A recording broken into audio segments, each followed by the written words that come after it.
Господин президент, спасибо большое. 24 февраля 22 года вы обратились к своей стране и к нации 24 февраля. Когда начался конфликт на Украине в 22 году, вы сказали, что вы действуете потому, что пришли к выводу, что с помощью НАТО США могут начать внезапную атаку, нападение на вашу страну. Для американцев это подобно паранойи. Почему вы считаете, что Америка могла нанести неожиданный удар по России? Как вы пришли к такому выводу?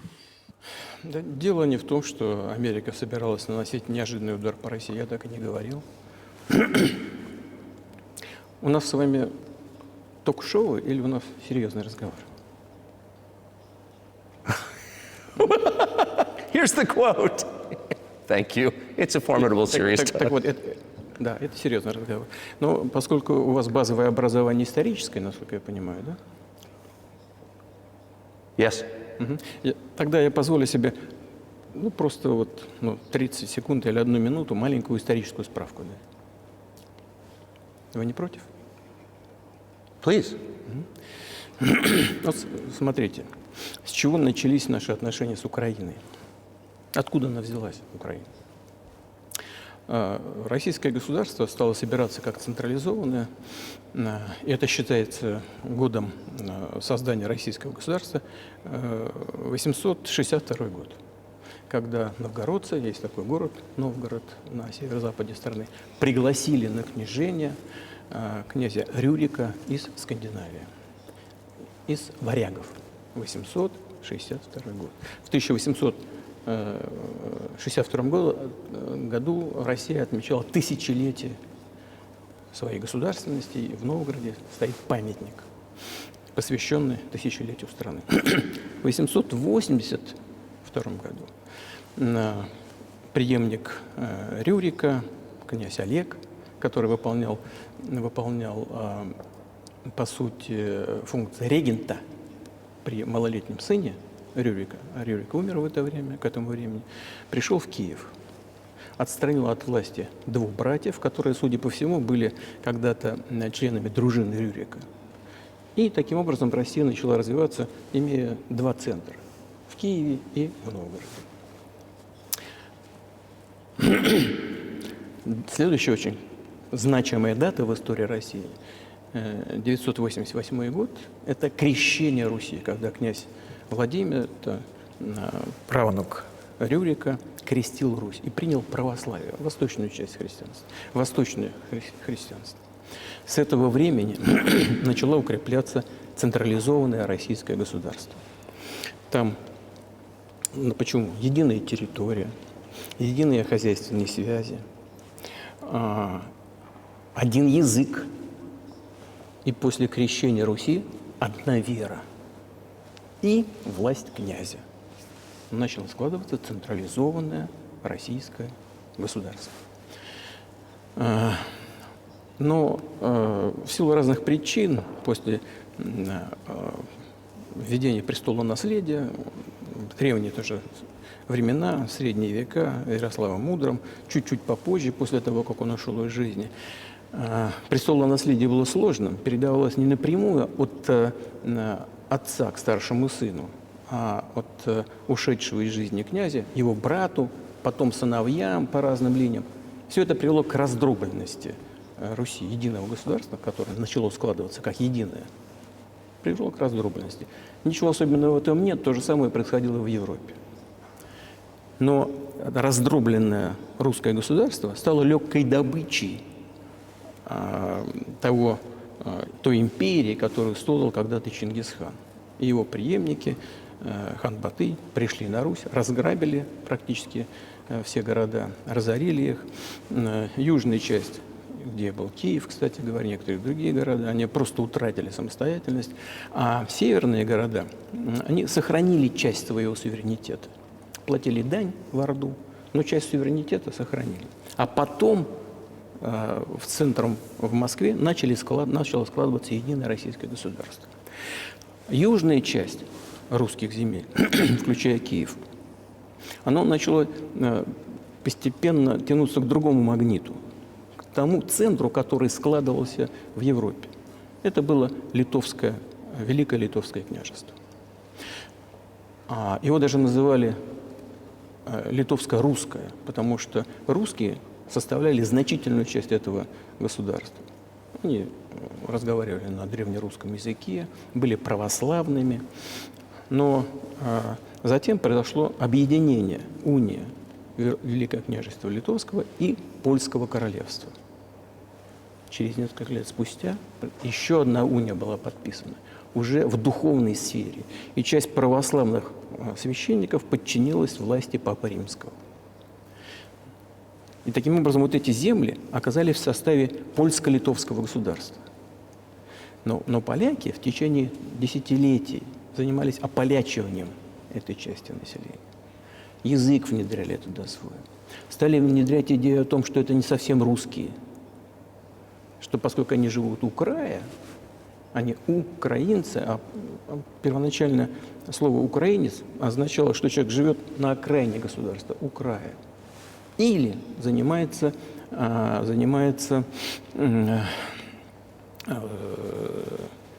пограничной службой, по сути дела. Это не означало какой-то особой этнической группы. Ну так вот. Поляки всячески ополячивали и, в принципе, относились вот к этой части русских земель достаточно жестко, если не сказать жестоко. Все это привело к тому, что эта часть русских земель начала бороться за свои права. И писали письма в Варшаву, требуя соблюдения своих прав, с тем, чтобы сюда присылали, в том числе и в Киев, присылали людей. Когда это, я уже потерял, когда это было, в какие годы? Это было в XIII веке. Это было в XIII-XIV веке. Вот. В XIII веке. Это было в XIII веке. Значит, и я сейчас скажу, что было дальше, и назову даты, чтобы не было путаницы. И в 1654 году, чуть раньше даже, люди, которые контролировали власть вот в этой части русских земель, обращались в Варшаву, повторяю, с требованием, чтобы присылали к ним направления людей русского происхождения и православного вероисповедания. А когда Варшава им, в принципе, ничего не ответила и практически как бы отвергла эти требования, они начали обращаться в Москву, чтобы Москва их забрала себе. Чтобы вы не думали, что я что-то придумал, Дима? Дай-ка. Вот. Я вам отдам вот эти документы. Я не думаю, что вы что-то выдумываете. Нет.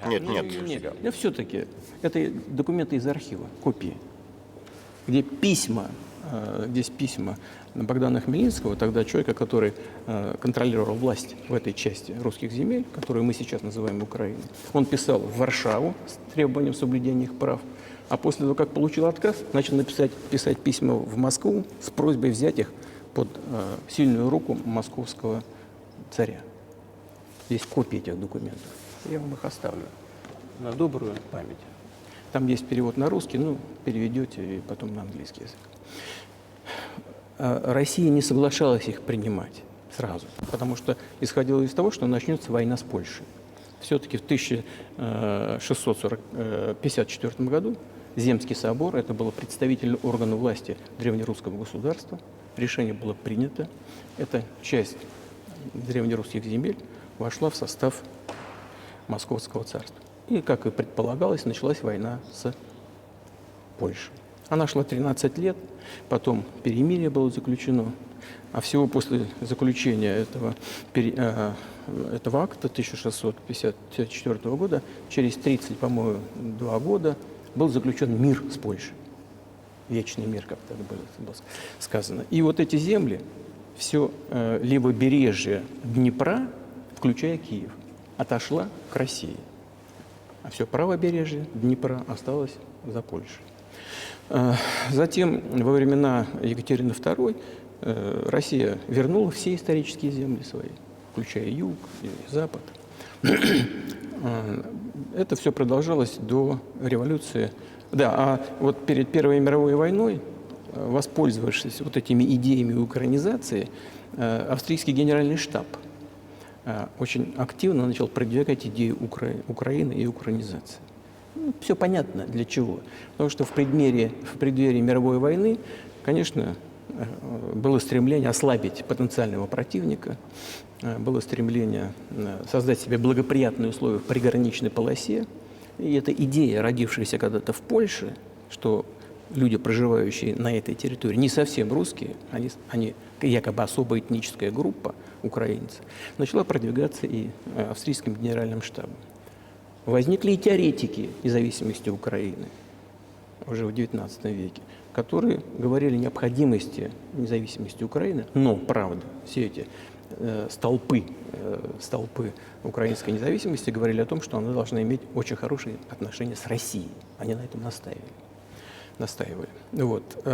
Но, тем не менее, после революции 1917 года большевики старались восстановить государственность. Развернулась гражданская война, в том числе и с Польшей. Был подписан мир с Польшей в 1921 году, по которым западная часть на правом берегу Днепра опять отошла к Польше. В 1939, после того, как Польша посотрудничала с Гитлером, и Гитлер предлагал, все документы у нас в архивах есть, предлагал с Польшей заключить мир, договор о дружбе там, и союзничестве, но требовал, чтобы Польша отдала назад Германии так называемый Данцевский коридор, который связывал основную часть Германии с Кёнигсбергом и с Восточной Пруссией, а после Первой мировой войны эта часть территории была отдана Польше, и вместо Данцига появился город Гданьск. Вот Гитлер упрашивал их отдать мирно. Поляки отказались, но тем не менее сотрудничали с Гитлером и вместе занялись разделом Чехословакии. А вы говорите, можно спросить, что части Украины на самом деле являются русскими землями сотни лет. Почему тогда, когда вы стали президентом, вы просто не взяли их 24 года назад? У вас ведь оружие было там, не знаю. Почему вы тогда так долго ждали? Да, сейчас скажу. Я же заканчиваю эту историческую справку. Сейчас она скучная, может быть, но она многое объясняет. Она не скучная, нет. Ну, отлично. Тогда мне очень приятно, что вы так это оценили. Спасибо большое. Итак, перед Второй мировой войной, когда Польша посотрудничала с Германией, отказалась выполнять требования Гитлера, но тем не менее поучаствовала вместе с Гитлером в разделе Чехословакии. Но поскольку не отдала Данцевский коридор, все-таки поляки вынудили, они заигрались и вынудили Гитлера начать Вторую мировую войну именно с них. Почему и началась война 1 сентября 1939 года именно с Польшей? Она оказалась несговорчивой. И Гитлеру ничего не оставалось при реализации его планов начать именно с Польши. Кстати, Советский Союз вел себя, я читал архивные документы, вел себя очень честно. И Советский Союз просил разрешения Польши провести свои войска на помощь Чехословакии. Но устами тогдашнего министра иностранных дел Польши было сказано, что если даже советские самолеты полетят в сторону Чехословакии через территорию Польши, они будут сбиваться над территорией Польши. Но не важно. А важно то, что война началась, и теперь уже сама Польша стала жертвой той политики, которую проводила в отношении Чехословакии. Потому что по известным протоколам Молотова-Риббентропа часть этих территорий отошла к России, включая Западную Украину. Россия под названием Советский Союз вернулась таким образом на свои исторические территории. После победы в Великой Отечественной войне, как мы говорим, это Вторая мировая война, все эти территории окончательно были закреплены за Россией, за Советским Союзом. А Польша при этой компенсации, так надо полагать, получила западные исконно германские территории. это вот западная, восточную часть Германии, часть земель. Это западные районы Польши сегодня. Ну и, естественно, и опять вернули и выход к Балтийскому морю, опять вернули Данциг, который опять стал называться по-польски. Да? Вот таким образом сложилась вот эта ситуация. И при формировании Советского Союза, это уже 1922 год, большевики начали формировать СССР и создали Советскую Украину, которая до сих пор вообще не существовала. При этом Сталин настаивал на том, чтобы эти республики, которые образовывались, входили в качестве автономных образований, но почему-то основатель советского государства Ленин настоял на том, чтобы они имели право выхода из состава Советского Союза. И тоже по непонятным причинам наделил образующуюся советскую Украину землями, которым люди, проживавшие на этих территориях, даже если они раньше никогда не назывались Украиной, почему-то при формировании все это было влито в состав Украинской ССР. В том числе все Причерноморье, которое было получено во времена Екатерины II, и, собственно, к Украине никогда никакого исторического отношения не имели. Даже если мы вспомним, назад вернемся, 1654 год, когда эти территории вернулись в состав Российской империи, там было 3-4 современных области Украины. Никакого Причерноморья там и близко не было. Просто не о чем было In говорить. 1654. В 1654 году. You obviously have encyclopedic knowledge of this. У вас энциклопедические знания, но почему первые 22 года вы об этом не говорили, свое президентство? Итак, значит, Советская Украина получила огромное количество территорий, которые вообще никогда к ней никакого отношения не имели. Прежде всего, Причерноморье. Они когда-то, когда Россия их получила в результате русско-турецких войн, назывались Новороссией. Вот. Но это не важно. Важно то, что вот, Ленин, основатель советского государства, создал Украину именно такой. Значит, и вот это все в течение многих десятилетий в составе СССР, Украинская ССР развивалась, и большевики тоже по непонятным причинам занимались украинизацией. Ну, не только потому, что там выходцы были с Украины в руководстве Советского Союза, но в целом была такая политика, коренизация она называлась. Это касалось Украины и других союзных республик. Внедрялись национальные языки, национальная культура, что в целом, в принципе, конечно, и неплохо.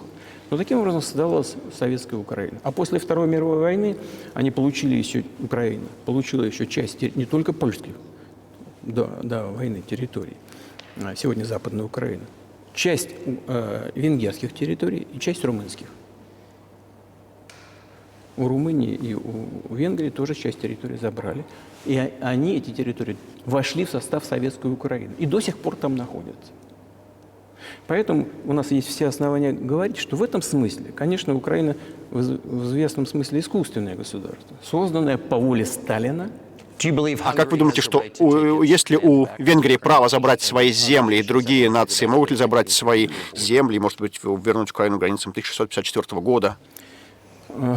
Ну, я не знаю, как границам 1654 года, но если все считают, что время правления Сталина называют сталинским режимом, все говорят о том, что там много было нарушений прав человека, нарушений прав других государств, то в этом смысле, конечно, вполне можно, ну, если не говорить о том, что они имеют на это право, вернуть эти земли свои, то, во всяком случае, понятно. Орбану говорили об этом, что он может вернуть себе часть земель Украины? Никогда не говорил. Никогда. Ни разу. У нас с ним даже на этот счет не было никаких разговоров. Но мне достоверно известно, что, конечно, венгры, которые там проживают, они, конечно, хотят вернуться на свою историческую родину. Больше того, я сейчас вам расскажу вам очень интересную историю, отвлекусь. Это личная история. Я значит, где-то в начале 80-х годов на машине из тогдашнего Ленинграда, из Петербурга, поехал просто в путешествие по Советскому Союзу. Через Киев. В Киев заехал, а потом поехал на Западную Украину. Въехал в город Береговое, называется. А там все названия городов, поселков на русском и на непонятном для меня языке, на венгерском. На русском и на венгерском. Не на украинском. На русском и на венгерском. Приезжаю в какой-то деревне. Возле домов сидят мужчины в тройках, в черных костюмах тройках и в цилиндрах в черных. Я говорю, это что, артисты какие-то? Мне говорят, нет, это не артисты никакие, это венгры. Я говорю, а что они здесь делают? Как чего? Это их земля, они здесь живут. Все названия. В советское время, 80-е годы. У них сохранился, они сохраняют венгерский язык, названия, все костюмы национальные. Они венгры и чувствуют себя венграми. И, конечно, когда сейчас происходит ущемление... Да, я думаю, что такого много бывает. И в то же, скорее всего, многие страны недовольны переменой границ во время изменений в 20 веке и до того. Но дело в том, что вы ничего подобного не заявляли ранее, чем за последние 2 года. И вы говорили о том, что вы чувствовали физическую угрозу со стороны НАТО, в частности, ядерную угрозу, и это побудило вас действовать. Правильно ли я вас понимаю? Я понимаю, что поскольку мои длинные диалоги, они, наверное, не входят в такой вот жанр интервью, поэтому я вначале вас спросил, у нас будет серьезный разговор или шоу? Вы сказали, что серьезный разговор, так что не обижайтесь на меня, пожалуйста. Ну так вот, мы подошли к тому моменту, когда была создана Советская Украина. Потом 1991 год, развал Советского Союза. И все, что Украина получила в подарок от России, с барского плеча, она утащила с собой. И в целом, вот я подхожу сейчас к очень важному моменту сегодняшнего дня. Ведь этот развал Советского Союза был инициирован, по сути, руководством России. Я не знаю, чем тогда руководствовалось руководство России, но подозреваю, что из нескольких составляющих несколько там было причин думать, что все будет хорошо. Первое. Во-первых, я думаю, что руководство России исходило из того, что фундаментальные основы отношений между Россией и Украиной, фактически общий язык, там 90% с лишним говорили на русском языке. Значит, родственные связи, там у каждого третьего какие-то родственные связи, так или иначе, дружеские связи. Общая культура, общая история, наконец, общая религия. Все это настолько фундаментальные вещи, общее нахождение в рамках единого государства на протяжении столетий. Все это такие фундаментальные вещи. Вот экономика очень сильно взаимосвязана. Значит, все это лежит в основе неизбежности наших добрых отношений. Первое. И второе очень важное. Я хочу, чтобы вы, как американские гражданины, и чтобы ваши слушатели, зрители об этом тоже услышали. Прежнее российское руководство исходило из того, что Советский Союз прекратил свое существование. Больше никаких разделительных линий идеологического характера не существует. Россия добровольно и инициативно пошла даже на развал Советского Союза. И исходит из того, что это будет понято так называемым, уже в кавычках, цивилизованным Западом, как предложение к сотрудничеству и союзничеству. Вот чего ожидала Россия и от Соединенных Штатов, и от так называемого коллективного Запада в целом. Были умные люди, в том числе и в Германии. Эгон Барр был такой крупный политический деятель социал-демократической партии, который настаивал лично в разговорах с советским руководством перед развалом Советского Союза. Говорил, что нужно создавать новую систему безопасности в Европе. Нужно помочь объединиться Германии, но создать новую систему, куда будет входить Соединенные Штаты, Канада, Россия, другие центральноевропейские страны. Но не нужно, чтобы НАТО распространялось. Yes. Он так и говорил, если НАТО будет распространяться, все будет то же самое, как в условиях холодной войны, только ближе к границам России. Вот и все. Умный был дед. Его никто не послушал. Никто не послушал. Больше того, он рассердился как-то. Ну, тоже в архивах у нас разговор лежит. Если, говорит, вы меня не будете слушать, я больше в Москву никогда не приеду. Рассердился на советское руководство. Ну, он был прав. Все так и произошло, как он сказал. Но, тем не менее, Да, конечно, его слова реализовались. Вы многократно об этом говорили. Мне кажется, это абсолютно справедливо. И многие в Штатах также думали, что отношения между Россией и США будут нормальные после развала Советского Союза. Однако произошло обратное. Однако вы никогда не объясняли, почему, как вам кажется, это происходило. Ну, почему это произошло? Ну, да, может быть, Запад боится сильной России, однако Запад не боится сильного Китая. Запад боится сильного Китая больше, чем сильной России, потому что в России 150 миллионов человек, а в Китае 1,5 миллиарда. И экономика Китая развивается семимильными шагами, 5 с лишним процентов в год, было еще больше, но это вот для Китая достаточно. И поэтому потенциал, Бисмарк когда-то говорил, главное – это потенциалы. Потенциал Китая колоссальный. Первая экономика в мире сегодня по паритету покупательной способности, по объему экономики. Уже обогнали Соединенные Штаты достаточно давно. И темпы растут. Но сейчас не будем говорить, кто кого боится. Мы не будем, давайте, рассуждать такими категориями. А поговорим о том, что после 1991 года, когда Россия ожидала, что ее возьмут в братскую семью цивилизованных народов, ничего подобного не произошло. Вы же нас обманули. Я когда говорю «вы», не вас лично имею в виду, конечно, а Соединенные Штаты. Обещали, что не будет расширения НАТО на восток. Но это произошло 5 раз, 5 волн расширения. Ну, мы все терпели, все уговаривали, говорили «не надо». Мы же свои теперь, как у нас говорят, буржуинские. У нас рыночная экономика, нет власти коммунистической партии. Давайте будем договариваться. Больше того, я тоже уже говорил об этом публично. Ну, сейчас ельцинское время возьмем. Был момент, когда серая кошка пробежала. Вот до этого Ельцин ездил в США, помните, выступал в Конгрессе и говорил замечательные слова «God bless America». Да? Он же все это сказал. Это же были сигналы. Ну, пустите нас к себе. Нет, когда начались события в Югославии, сразу до этого Ельцина нахваливали. Как только события в Югославии начались, а когда он поднял голос за сербов, а мы не могли не поднять голоса за сербов в их защиту. Я понимаю, там были сложные процессы. Понимаю.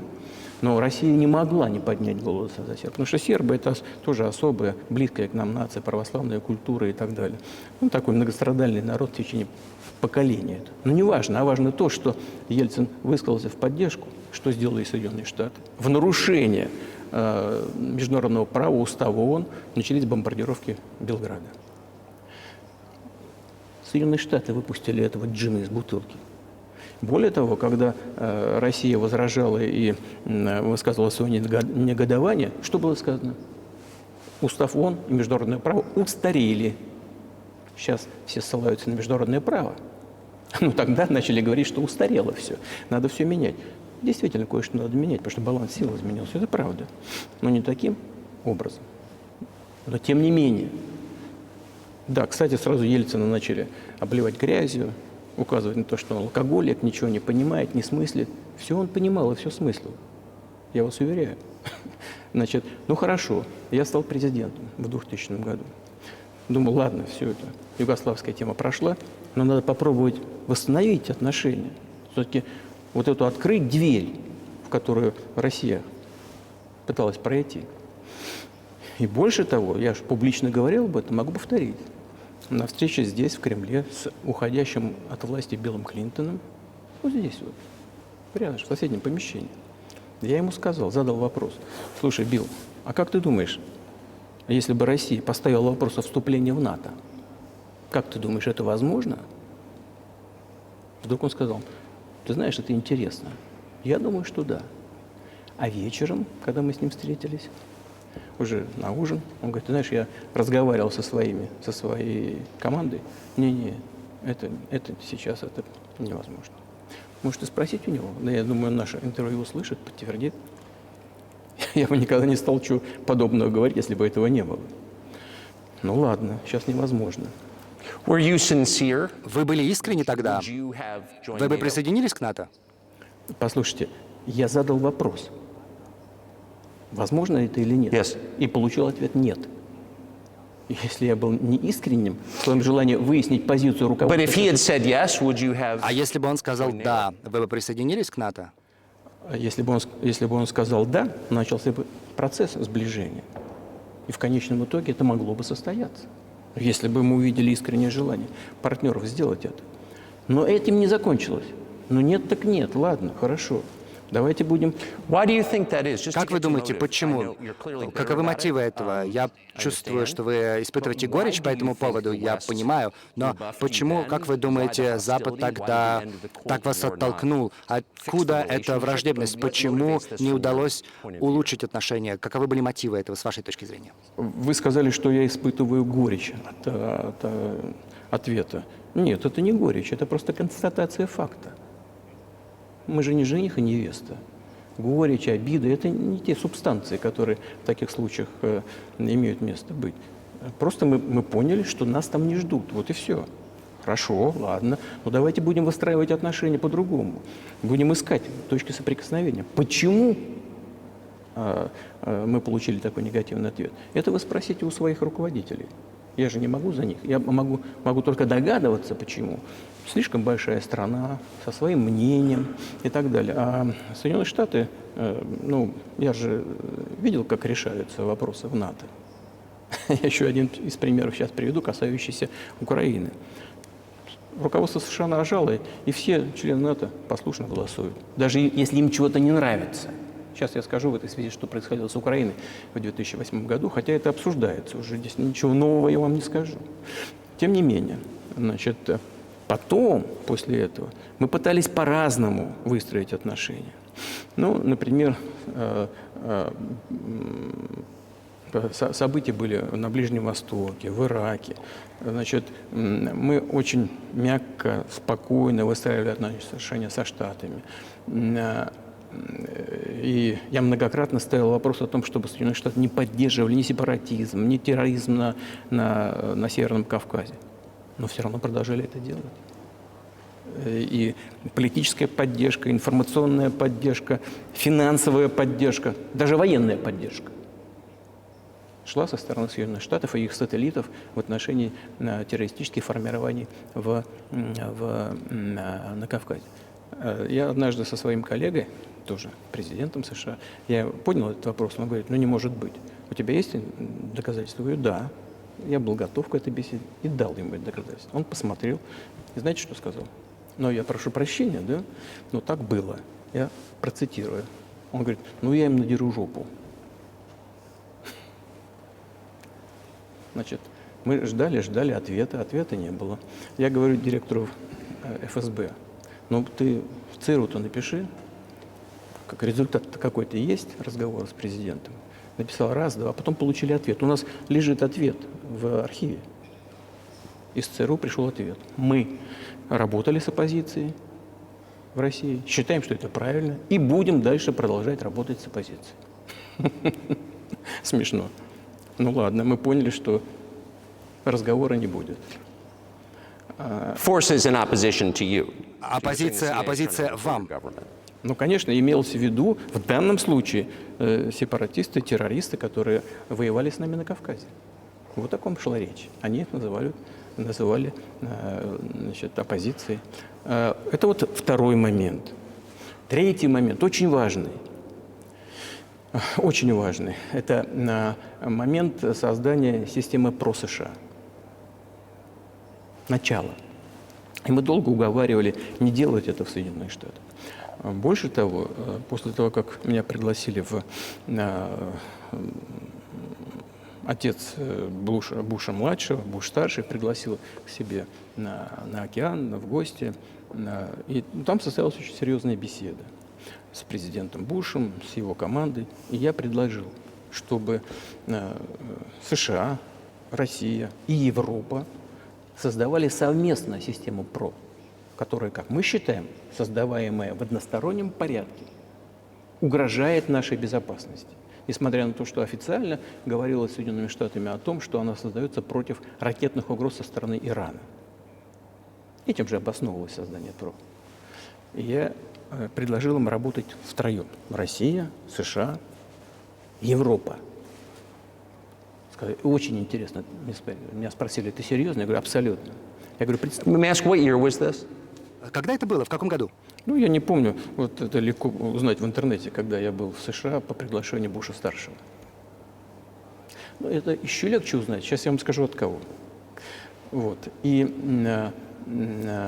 мне сказали, это очень интересно. Я говорю, только представьте, если мы вместе будем решать вот такую глобальную, стратегическую задачу в области безопасности. Мир изменится. Наверное, у нас будут споры, наверное, экономические, даже политические. Но мы кардинально поменяем ситуацию в мире. Говорит, да.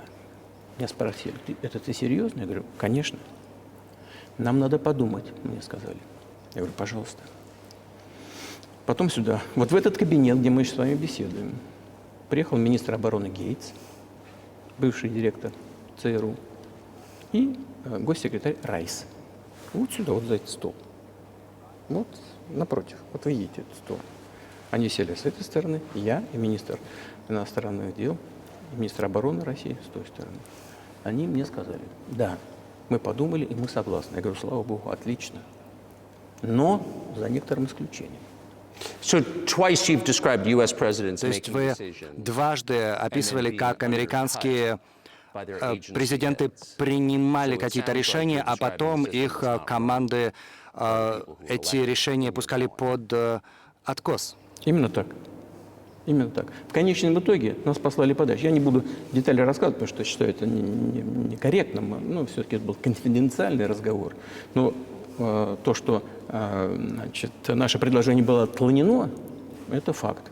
Тогда, именно тогда, я сказал, послушайте, мы тогда будем вынуждены заниматься ответными мерами. Мы будем создавать такие ударные системы, которые, безусловно, будут преодолевать систему ПРО. Ответ был такой. Мы делаем не против вас, а вы делаете, чего хотите. Мы исходим из того, что это не против нас, не против США. Я говорю, хорошо, пошло. И мы создали гиперзвуковые системы. Причем межконтинентальной дальности. И продолжаем их развивать. Мы сейчас опередили по созданию гиперзвуковых систем ударных, мы опередили всех. И Соединенные Штаты, и другие страны. Они у нас совершенствуются каждый день. Вот. Но не мы это сделали. Мы предлагали пойти другим путем, а нас отодвинули. Теперь по поводу расширения НАТО на восток. Ну, обещали же. Никакого НАТО на восток. Дюйма в сторону на восток не будет, как нам было сказано. А потом что сказать? Ну, на бумаге же они зафиксировали. Поэтому будем расширять. 5 расширений. И погрузили туда и Прибалтику, там, и всю Восточную Европу и так далее. И вот теперь к главному. Добрались до Украины. В 2008 году на саммите в Бухаресте заявили о том, что двери для Украины и Грузии тогда в НАТО открыты. Теперь по поводу, как там принимаются решения. Германия, Франция вроде были против, так же, как некоторые другие европейские страны. Но тогда, как выяснилось позже, президент Буш, он такой крепкий парень, крепкий политик, вот, как мне сказали потом, он на нас нажал, и мы вынуждены были согласиться. Вот смешно, как в детском саду просто. Где гарантия-то просто? Что это за детский сад? Что это за люди? Кто они такие? На них, видите ли, нажали, они согласятся. А потом они говорят, ну, Украина же не будет в НАТО, ты знаешь? Я говорю, не знаю. Я знаю, что вот вы согласились в 2008 году, а почему в будущем не согласитесь? Ну, тогда вот нажали на нас. Я говорю, а почему завтра на вас не нажмут? И вы опять согласитесь. Ну, чушь какая-то. С кем там разговаривать? Я просто не понимаю. Мы готовы к разговору, но с кем? Где гарантии? Никаких. Значит, начали осваивать территорию Украины. Что бы ни было там, я вам предысторию рассказал, как развивалась эта территория, какие отношения были с Россией. Ну, там у каждого второго, третьего какие-то связи с Россией были всегда. И при выборах уже в независимой, суверенной Украине, которая получила независимость в результате декларации о независимости, а, кстати, там написано, что Украина нейтральное государство, а в 2008 году вдруг перед ней открыли двери или ворота в НАТО. Вот интересное кино. Мы так не договаривались. Так вот, все президенты, которые приходили к власти на Украине, они опирались на электорат, так или иначе хорошо относившийся к России. Это юго-восток Украины. Это большое количество людей. И перебить этот электорат, относившийся позитивно к России, было очень сложно. Значит, к власти пришел Виктор Янукович. Причем как? Первый раз он победил после президента Кучмы. Организовали третий тур, который не предусмотрен в Конституции Украины. Это госпереворот. Представьте себе, у вас кому-то не понравилось в США, ну вот шел спор между... In 2014? В 2014 году. Нет, раньше. Нет, это раньше было. Значит, после президента Кучмы. Значит, победил на выборах Янукович, Виктор Янукович. Но его оппоненты не признали этой победы. США поддержали оппозицию и назначили третий тур. Это что такое? Это государственный переворот. США поддержали его. И к власти пришел в результате третьего тура. Представьте, что в США кому-то что-то не понравилось, организовали третий тур, который не предусмотрен в Конституции США. Но, тем не менее, там это сделали. Ладно, пришел к власти Виктор Ющенко, который считался прозападным политиком. Хорошо, но мы и с ним наладили отношения. Он ездил в Москву с визитами, мы ездили в Киев, и я ездил. Встречались в неформальной обстановке. Ну, западные так западные, пускай. Пускай люди работают, считают. Пускай ситуация должна внутри развиваться в самой Украине независимо. Значит, после того, как он поруководил страной, ситуация ухудшилась, и к власти все-таки пришел Виктор Янукович. Может быть, он был не самым лучшим президентом и политиком, я не знаю, не хочу давать оценок. Но встал вопрос об ассоциации с Евросоюзом. Но мы к этому всегда относились очень лояльно. Ну, пожалуйста. Но когда прочитали этот договор об ассоциации, выяснилось, что для нас это проблема, потому что у нас с Украиной зона свободной торговли, открытые таможенные границы, а Украина должна была по этой ассоциации открыть свои границы перед Европой. И потоком все на наш рынок. Сказали, нет, тогда так не получится, мы закроем тогда свои границы с Украиной, таможенные границы. Янукович начал считать, сколько Украина выиграет, сколько потеряет. И объявил своим контрагентам в Европе: я должен еще подумать перед тем, как подписать. Как только он сказал, начались деструктивные действия оппозиции, поддержанные Западом, и все дошло до Майдана и до госпереворота на Украине. So he did more trade То with есть Russia than он with the торговал больше с Россией, чем с Европейским Союзом. Украина. Ну, конечно. Yeah. Но даже дело не в объемах торговли, хотя больше. Дело в кооперационных связях, на которых стояла вся украинская экономика. Кооперационные связи между предприятиями были очень плотными со времен Советского Союза. Там одно предприятие производило компоненты для конечной сборки. И в России, и в Украине, и наоборот. Очень тесные связи были. Вот. Совершили госпереворот. Хотя нам из Соединенных Штатов, не буду сейчас говорить в деталях, которые считают некорректным, но все-таки было сказано: вы там Януковича успокоите, а мы успокоим оппозицию. Пускай все идет по пути политического регулирования. Мы сказали: хорошо, согласны, давайте так и сделаем. Янукович не применил, как просили нас американцы, ни вооруженных сил, ни полиции, а вооруженная оппозиция в Киеве провела госпереворот. Как это понимать? Вы кто такие вообще? Хотелось мне спросить тогдашнее руководство Соединенных Штатов. With the backing of whom? А при поддержке кого? При поддержке ЦРУ, конечно. Организации, в которой, как я понимаю, вы когда-то хотели работать. Может быть, слава богу, что вас не взяли. Хотя это серьезная организация. Я понимаю. Мои бывшие коллеги. В том смысле, что я работал в первом главном управлении, это разведка Советского Союза. Они были нашими оппонентами всегда. Ну, работа есть работа. Но технически они все сделали правильно. Добились того, чего хотели. Сменили власть. Но с политической точки зрения это колоссальная ошибка. И здесь, конечно, политическое руководство не доработало. Политическое руководство должно было видеть, к чему это приведет. Итак, в 2008 году открыли двери Украине в НАТО. В 2014 году провели госпереворот. При этом тех, кто не признал госпереворот, а это госпереворот, начали преследовать. Создали угрозу для Крыма, который мы были вынуждены взять под свою защиту. Начали войну в Донбассе с 2014 года, применяя авиацию и артиллерию против мирных граждан. Ведь с этого все началось. Ведь же видеозапись, когда самолет наносит удар по Донецку сверху.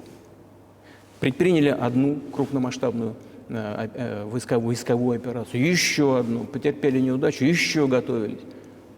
И все еще на фоне освоения, военного освоения этой территории и открытие дверей в НАТО. Ну как же нам не проявлять обеспокоенность тем, что происходит? С нашей стороны это было бы преступная беспечность. Вот что это было бы такое. Просто политическое руководство Штатов подогналось к черте, за которую мы уже не могли переступить. Потому что это разрушало саму Россию. И потом мы не могли бросить наших единоверцев и по сути, часть русского народа под эту военную машину. То есть это было за 8 лет до начала конфликта. А что спровоцировало конфликт этот? И когда вы решили, что вам нужно все-таки сделать этот шаг? Ну, спровоцировал конфликт изначально. Спровоцировал конфликт госпереворот на Украине.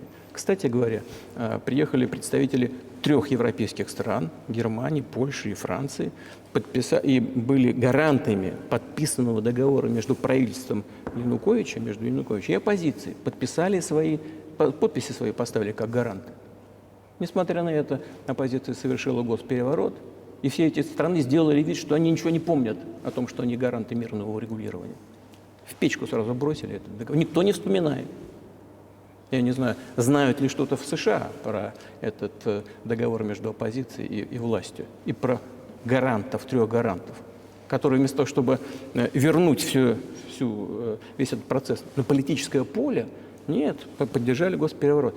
Хотя смысла в этом не было. Никакого, поверьте мне. Потому что президент Янукович совсем согласился. Был готов на досрочные выборы, на которых у него не было шансов победить, если сказать по-честному. Не было шансов. Все это знали. Зачем госпереворот? Зачем жертва? Зачем угрозы для Крыма? Зачем начало потом операции на Донбассе? Вообще, вот этого я не понимаю. Вот в этом и просчет. ЦРУ довело свое дело при реализации госпереворота. А, по-моему, один из замов госсекретаря сказал, что даже истратили на эту большую сумму чуть ли не 5 миллиардов. Но политическая ошибка колоссальная. Зачем это надо было делать? Все можно было сделать на самом деле то же самое, только легальным путем. Без всяких жертв, без начала военных операций и без утраты Крыма.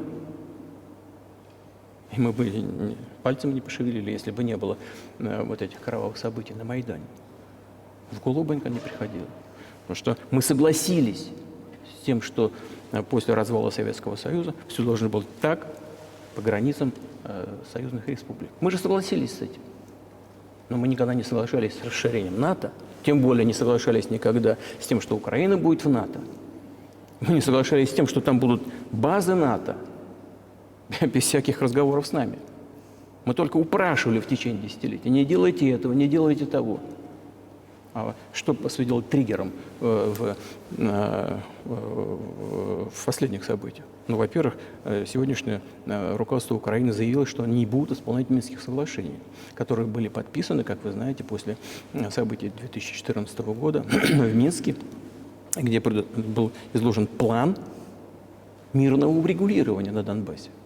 Нет, руководство сегодняшней Украины, министр иностранных дел, там все остальные официальные лица, а потом сам президент заявили о том, что им ничего не нравится в этих Минских соглашениях. Иными словами, исполнять не собираются. А бывшие руководители Германии, Франции прямо сказали, что подписывали, уже в наши дни, там, год-полтора назад, прямо сказали, честно, на весь мир, что да, они подписывали это соглашение Минское, но выполнять никогда не собирались. Нас просто водили за нос. Was there anyone for you to talk to? Did you call a U.S. Вы president? говорили с госсекретарем, с президентом, кто-то, может быть, они боялись с вами разговаривать, и говорили вы им, что если они будут продолжать накачивать Украину оружием, то вы будете действовать? Мы постоянно об этом говорили. Мы постоянно об этом говорили. Мы обращались к руководству Соединенных Штатов, европейских стран, чтобы вот этот процесс прекратился немедленно, чтобы были исполнены Минские соглашения. Откровенно говоря, я не знал, как мы это сделаем, но я был готов исполнять. Они сложные для Украины. Там очень много элементов как бы независимости для Донбасса, для этих территорий было предусмотрено. Ну, это правда. Но я был уверен абсолютно, и я сейчас вам скажу, я искренне считал, что если все-таки удастся уговорить тех людей, которые на Донбассе живут, их надо было еще уговорить, возвратиться как бы в рамки украинской государственности, то постепенно раны заживут, постепенно, когда эта часть территории вернется в хозяйственную жизнь, в общую социальную среду, когда пенсии будут платить, социальное пособие, все постепенно срастется. Нет, никто этого не хотел. Все хотели только с помощью военной силы решить вопрос. Но этого мы не могли позволить.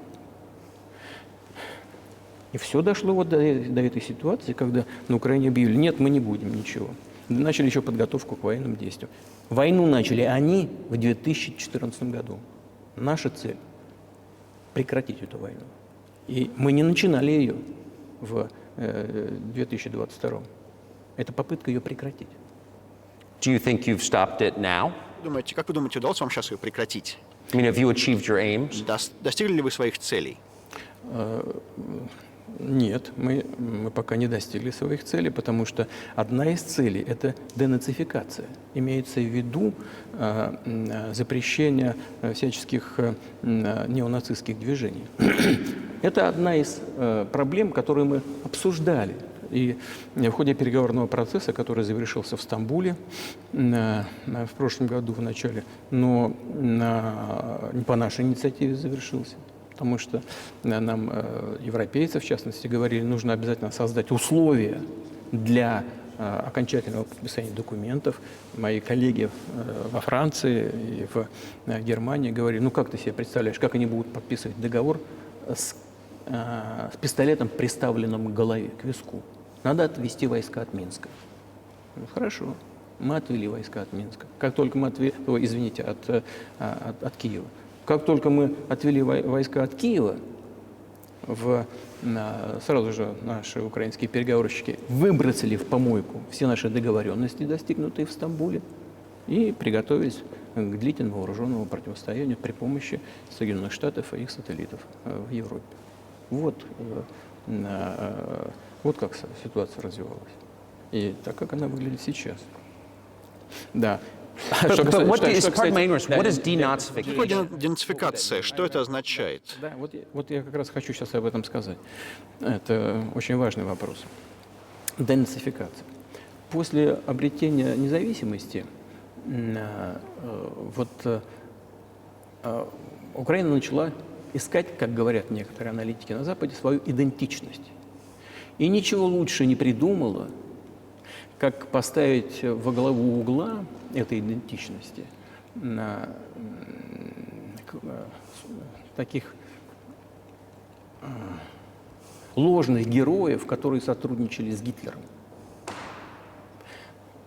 Я уже говорил, что в начале XIX века, когда появились теоретики независимости и суверенитета Украины, они исходили из того, что Украина, независимая, должна иметь очень добрые и хорошие отношения с Россией.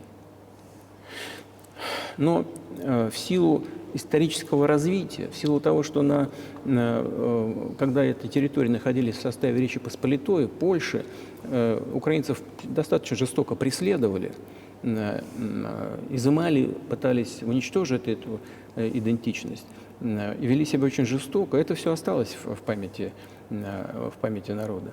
И когда началась Вторая мировая война, часть этой крайне националистической, ну так скажем, националистически настроенной элиты, она начала сотрудничать с Гитлером, полагая, что Гитлер принесет им свободу.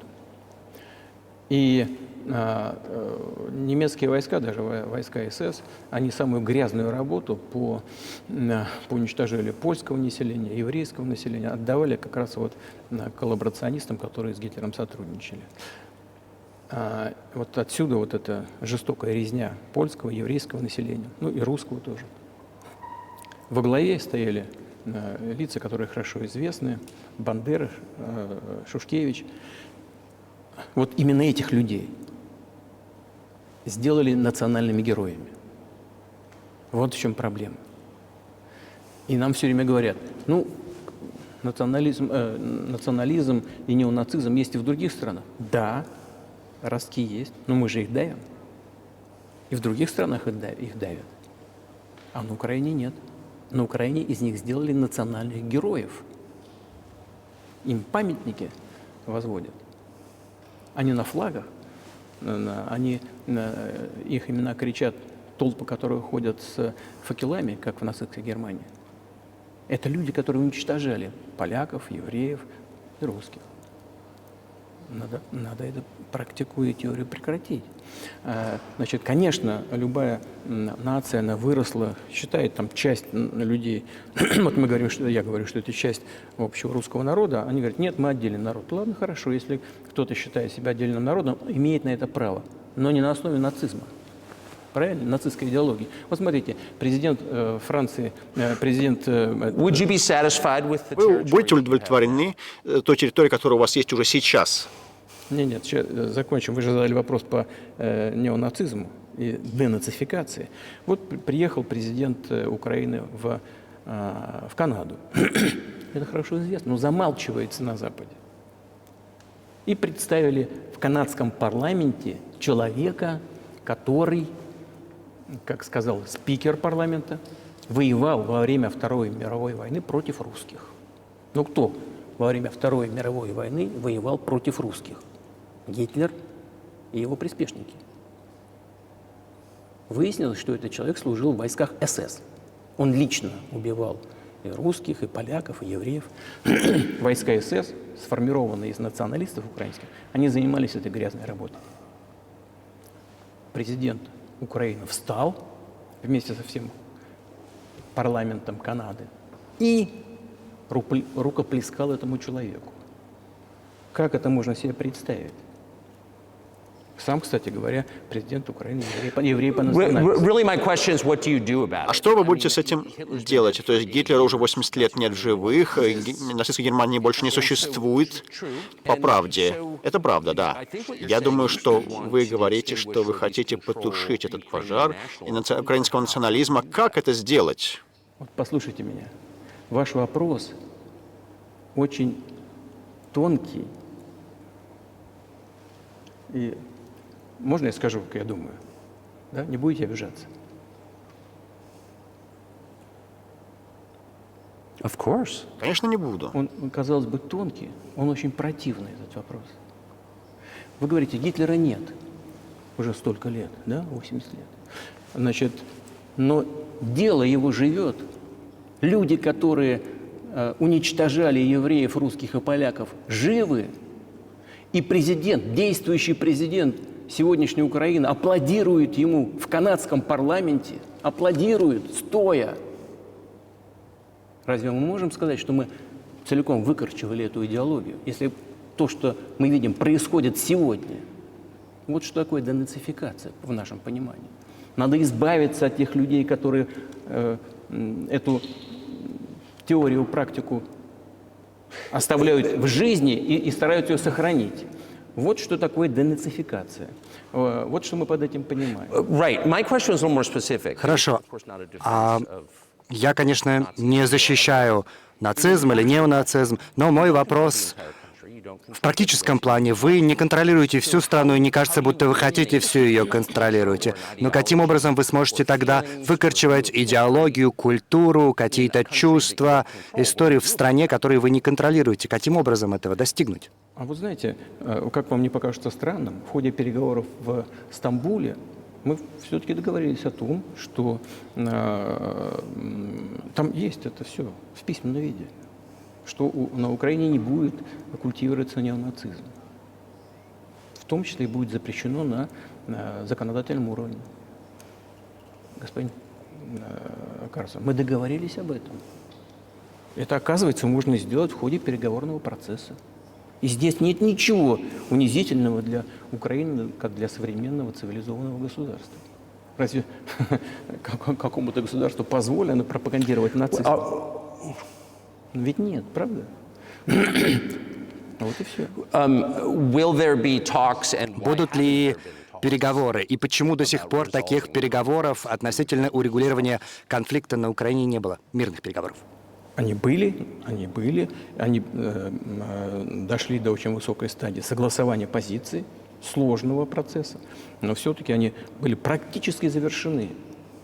Но после того, как мы отвели войска от Киева, я уже сказал, другая сторона, именно в Украине, выбросила все эти договоренности и приняла под козырек указания западных стран, европейских, Соединенных Штатов, воевать с Россией до победного конца. Значит, и больше того, президент Украины законодательно запретил вести переговоры с Россией.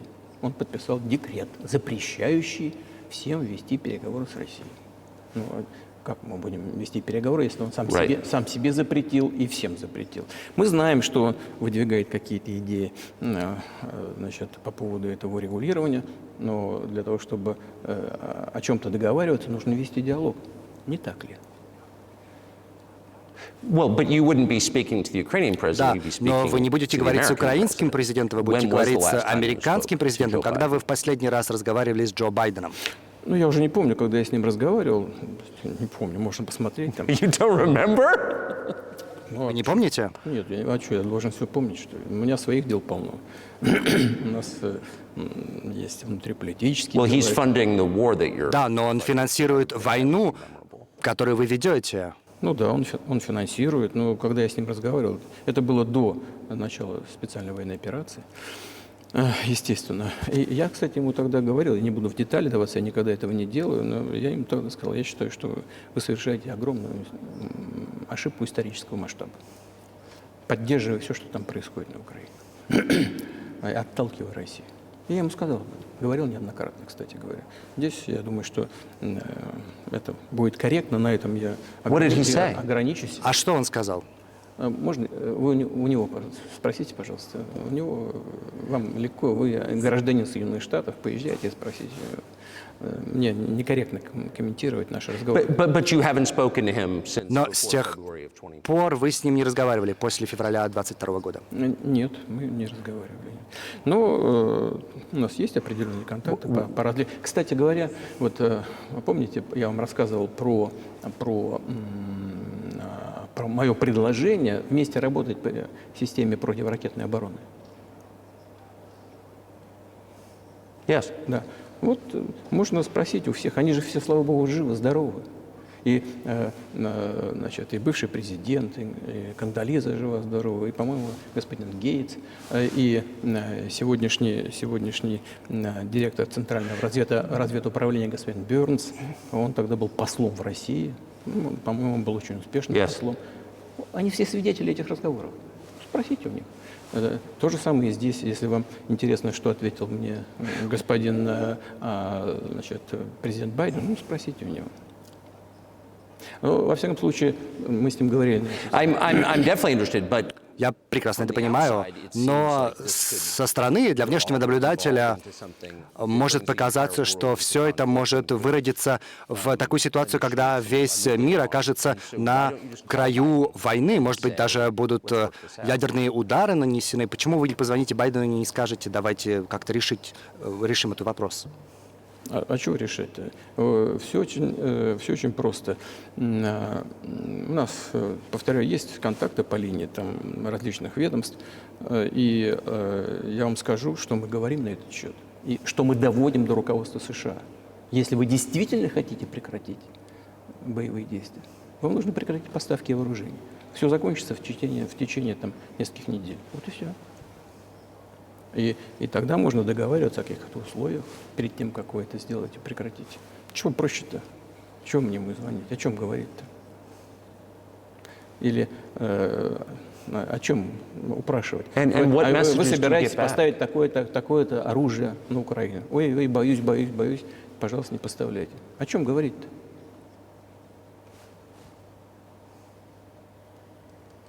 do you think Как вы считаете, обеспокоена ли НАТО тем, что это может все перерасти в глобальную войну или даже в ядерный конфликт? Во всяком случае, они говорят об этом, и они стараются запугать свое население мнимой российской угрозой. Это очевидный факт. И думающие люди, ну не обыватели, а думающие люди, аналитики, те, кто занимается реальной политикой, ну просто умные люди, прекрасно понимают, что это фейк. Раздувается российская угроза. The threat I think you're referring to is a Russian invasion. Вы имеете в виду угрозу российского вторжения, например, в Польшу или в Латвию? Вы можете представить сценарий, когда вы направите российские войска в Польшу? Только в одном случае, если со стороны Польши будет нападение на Россию. Почему? Потому что у нас нет никаких интересов ни в Польше, ни в Латвии, нигде. Зачем нам это? У нас просто нету никаких интересов, одни угрозы. Аргумент, я думаю, вы хорошо знаете, заключается вот в чем. Да, вот он вторгся в Украину, у него есть территориальные притязания на всем континенте, и вы недвусмысленно говорите о том, что таких притязаний территориальных у вас нет. Это абсолютно исключено. Просто не надо быть никаким аналитиком. Это противоречит здравому смыслу. Втягиваться в какую-то глобальную войну. А глобальная война поставит на грань уничтожения всего человечества. Это очевидно. Вот. И есть, конечно, средства сдерживания. Нам все время всех пугали. Вот завтра Россия использует тактическое ядерное оружие. Завтра вот то использует. Нет, послезавтра. Ну и что? Это просто страшилки для обывателей. Для того, чтобы выбить из налогоплательщиков США, выбить из налогоплательщиков Европы дополнительные деньги в противостоянии с Россией на украинском театре военных действий. Цель – как можно сильнее ослабить Россию.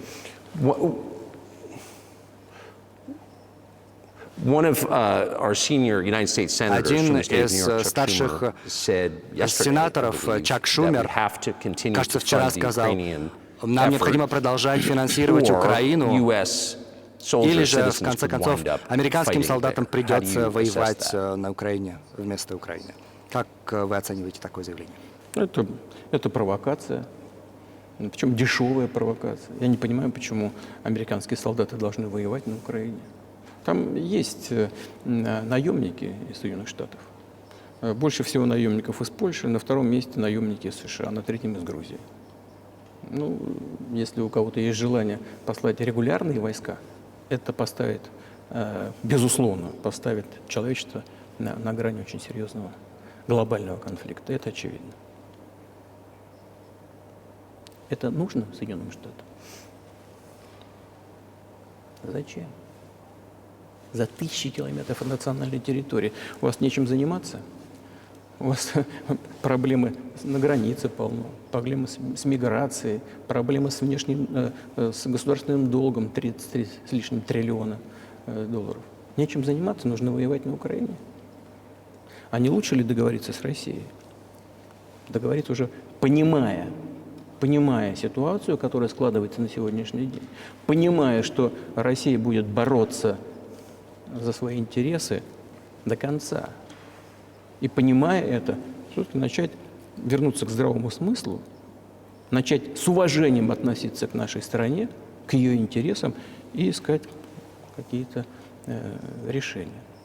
Мне кажется, что это гораздо умнее и рациональнее.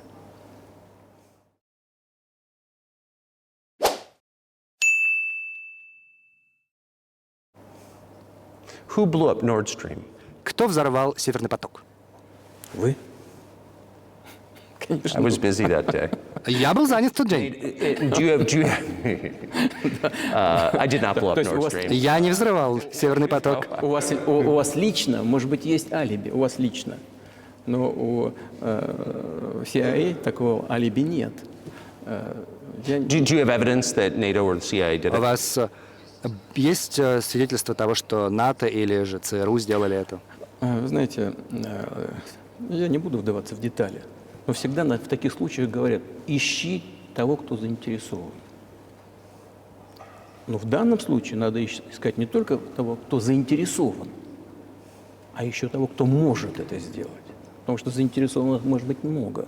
Но залезть на дно Балтийского моря и осуществить этот взрыв могут не все. Вот это два компонента должны быть соединены. Кто заинтересован и кто может. But I'm confused. I mean, that's the biggest act of industrial Но terrorism. я не совсем понимаю, это крупнейший акт промышленного терроризма за всю историю, и более того, крупнейший выброс СО2 в атмосферу. Но с учетом того, что у вас есть свидетельства и у ваших спецслужб, почему вы не представите такие свидетельства и не победите в этой войне пропаганды? В войне пропаганды очень сложно победить Соединенные Штаты. Потому что Соединенные Штаты контролируют все мировые СМИ. И очень многие европейские, конечным бенефициаром крупнейших европейских СМИ являются американские фонды. Вам это неизвестно? Поэтому втягиваться в эту работу можно. Но это, что называется, себе дороже. Мы можем просто засветить свои источники информации, а результата не добьемся. Всему миру и так ясно, что произошло. И даже американские аналитики прямо об этом говорят. Правда? Yes, Да, но вот вопрос. Вы работали в Германии, об этом хорошо известно. И немцы четко понимают, что их партнеры по НАТО это сделали. И они, конечно, это нанесло удар по экономике ФРГ. Почему же тогда немцы молчат? Вот это приводит меня в замешательство. Почему немцы ничего не говорили по этому вопросу? Ну, меня это тоже удивляет. Но сегодняшнее немецкое руководство не руководствуется национальными интересами, а руководствуется интересами коллективного Запада. Иначе трудно объяснить логику их действий или бездействия. Ведь дело не только в Северном потоке-2, который взорвали, в Северном потоке-1, который взорвали. Северный поток-2 повредили, но одна труба жива-здорова, и по ней можно подавать газ в Европу. Но Германия же не открывает его. Мы готовы, пожалуйста. Есть еще один маршрут через Польшу, Ямал-Европа называется. Там тоже большой поток можно осуществлять. Польша закрыла его. Но Польша с руки клюет у немцев. Из общеевропейских фондов деньги получает. А основной донор в эти общеевропейские фонды – Германия. Германия кормит Польшу в известной степени. А те взяли и закрыли маршрут на Германию. Зачем? Я не понимаю. Украина, в которую немцы поставляют оружие и деньги дают. Второй спонсор после Соединенных Штатов по объему финансовой помощи Украине – это Германия. Через территорию Украины 2 маршрута газовых проходят. Они взяли один маршрут и закрыли просто. Украинцы, откройте второй маршрут и, пожалуйста, получайте газ из России. Они же не открывают. Почему немцам не сказать? Слушайте, ребята, мы вам и деньги даем, и оружие. Вентиль отвинтите, пожалуйста. Пропустите из России газ для нас. Мы втридорого покупаем сжиженный газ в Европе. Это роняет уровень нашей конкурентоспособности экономики в целом до нуля. Вы хотите, чтобы мы деньги вам давали? Ну дайте нам нормально существовать, заработать в нашей экономике. Мы же вам деньги оттуда даем. Нет, не делают этого. Почему? Спросите у них. Вот что здесь, что в голове у них одно и то же. Там потом, знаете, люди очень некомпетентны. Может быть, мир сейчас разделяется на два полушария. Одно полушарие с дешевой энергией, другое нет. Я хочу задать вопрос по этому вопросу. Да, сейчас многополярный мир. Вы можете описать альянсы, блоки, кто на чьей стороне, как вы считаете? Послушайте, вы сказали, мир разделяется на два полушария. Голова разделяется на два полушария. Одно отвечает за одну сферу деятельности, другая более креативная там, и так далее. Но это все-таки одна голова. Нужно, чтобы и мир был единым, чтобы безопасность была общей. Они рассчитаны на этот золотой миллиард. И тогда, только в этом случае, мир будет стабильным, устойчивым и прогнозируемым. А до тех, пока голова разделена на две части, это болезнь. Это тяжелая болезнь, тяжелое заболевание. Вот мир проходит через этот период тяжелого заболевания. Но мне кажется, что благодаря, в том числе, честной журналистике, они как врачи работают. Может быть, удастся как-то это все соединить. Приведу один пример. Американский доллар объединил весь мир во многом. И, как вы считаете, исчезнет ли доллар как резервная валюта? Каким образом санкции изменили место доллара в мире? Вы знаете, это одна из грубейших стратегических ошибок политического руководства Соединенных Штатов. Использование доллара в качестве инструмента внешнеполитической борьбы. Доллар – это основа основ могущества США. Я думаю, что все это прекрасно понимают. Сколько ни напечатай долларов, они по всему миру разлетаются. Инфляция в США минимальная, сколько там, по-моему, 3%, примерно 3,4, что ли. Вот, приемлемо для США абсолютно. Вот, а печатают-то бесконечно. Конечно. Ну, о чем говорит долг? 33 триллиона. Это же эмиссия. Тем не менее, это главное оружие сохранения могущества США в мире. Как только политическое руководство приняло решение использовать доллар в качестве инструмента политической борьбы, они нанесли удар по этому американскому могуществу. Я не хочу употреблять каких-то нелитературных выражений, но это глупость и огромная ошибка. Вот смотрите, что происходит в мире. Даже среди союзников США сокращаются запасы в долларах сейчас.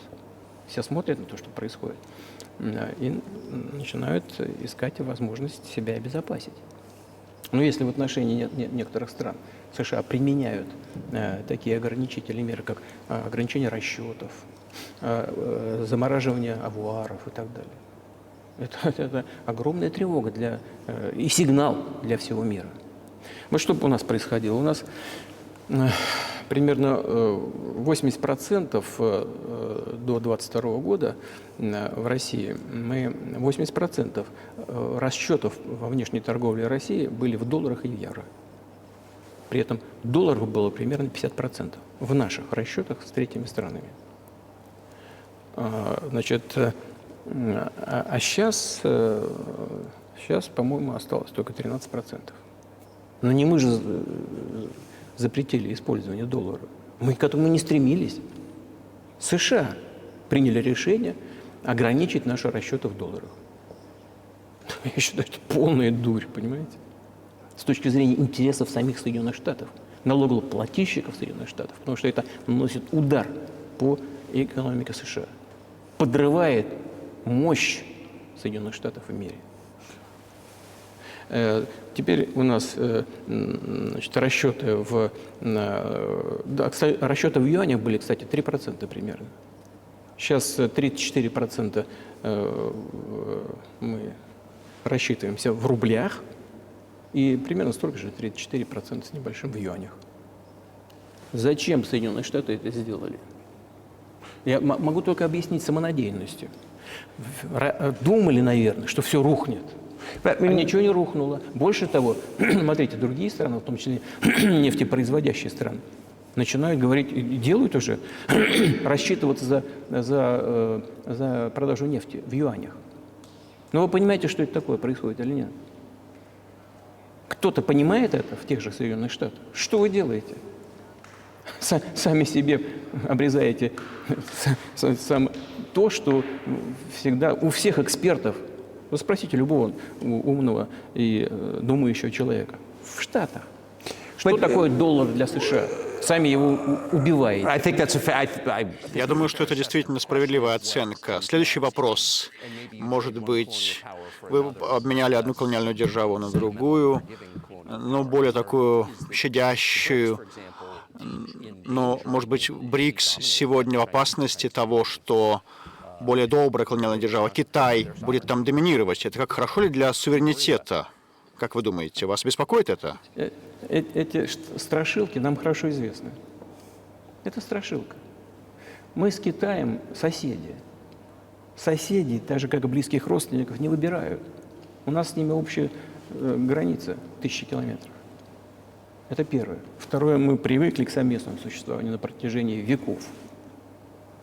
В-третьих, внешнеполитическая философия Китая, она не агрессивная.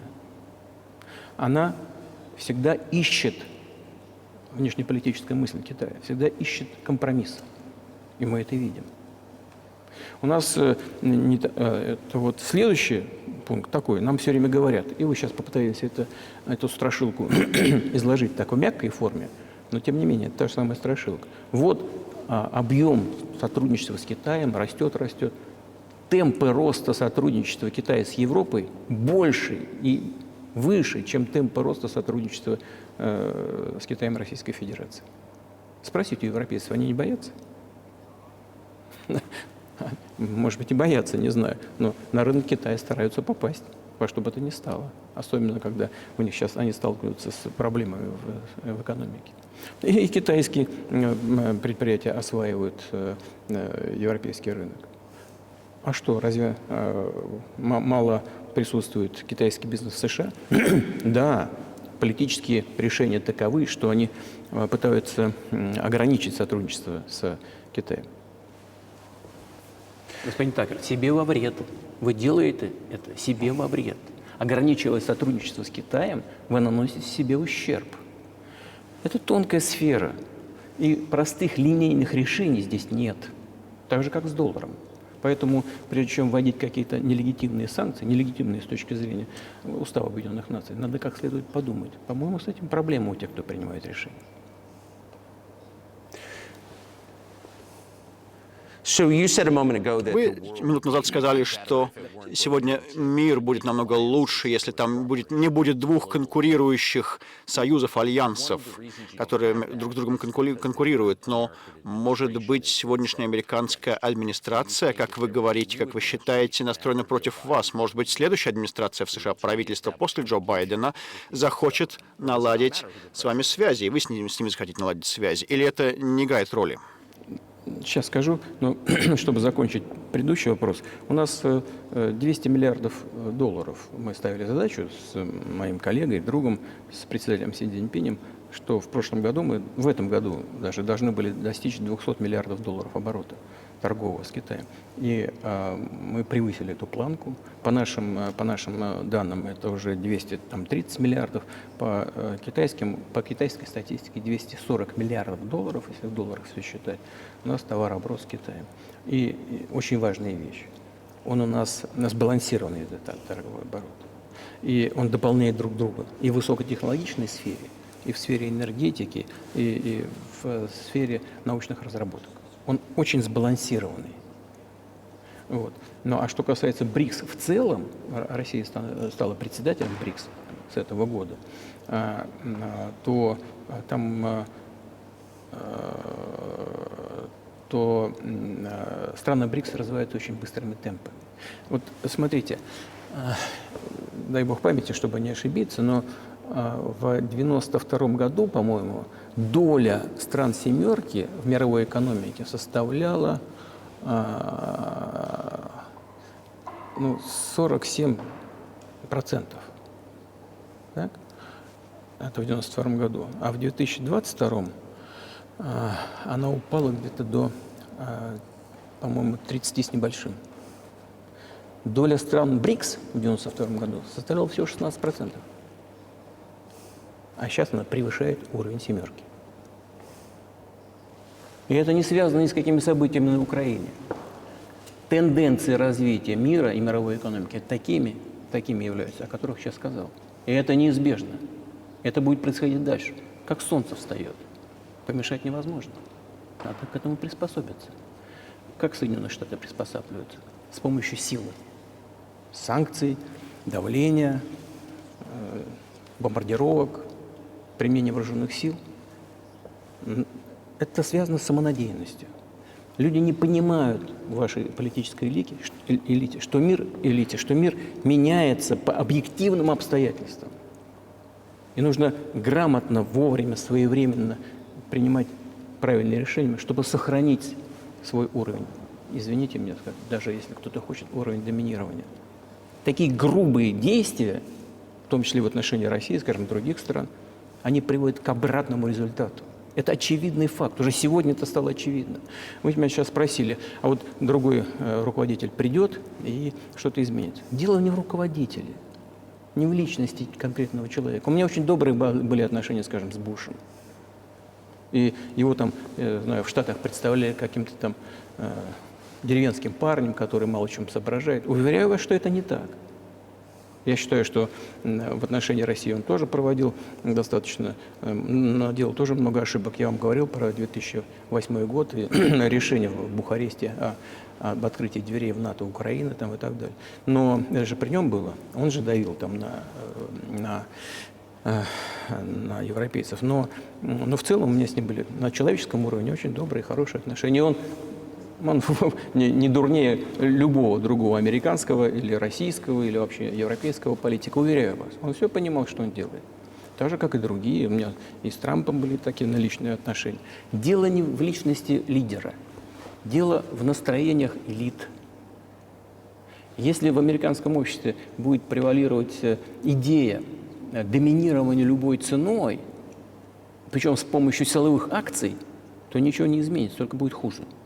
А если в конце концов придет осознание того, что мир меняется по объективным обстоятельствам, и надо уметь к ним приспособиться вовремя, используя те преимущества, которые сегодня еще у США сохраняются, тогда, наверное, что-то может измениться. И вот смотрите, экономика Китая стала первой экономикой в мире по паритету покупательной способности, по объему. Они обогнали США уже давно. Потом США, так? А потом Индия, 1,5 миллиарда человек. Потом Япония. На 5-м месте Россия. Россия за прошлый год стала первой экономикой Европы, несмотря на все санкции и ограничения. Это нормально, с вашей точки зрения? Санкции, ограничения, невозможность расчета в долларах, отключение от SWIFT, санкции в отношении наших кораблей, перевозящих нефть, санкции в отношении самолетов, санкции во всем, везде. Самое большое количество санкций в мире, которые применяются, это применяется против России. А мы стали первой экономикой Европы за это время. Инструменты, которые США применяют, не действуют. Но надо же подумать, что делать. Вот если вот это осознание придет к правящим элитам, то да, тогда и тогда первое лицо государства будет действовать в ожидании того, что ждут от него и избиратели, и люди, которые принимают решения на различных уровнях. Тогда может что-то измениться. Вы описываете две разные системы, говорите, что лидер действует в интересах избирателей, но в то же время какие-то решения правящими классами принимаются. А вы вот страну возглавляете много лет, а как вы думаете, с вашим опытом, кто в Америке принимает решения? Я не знаю.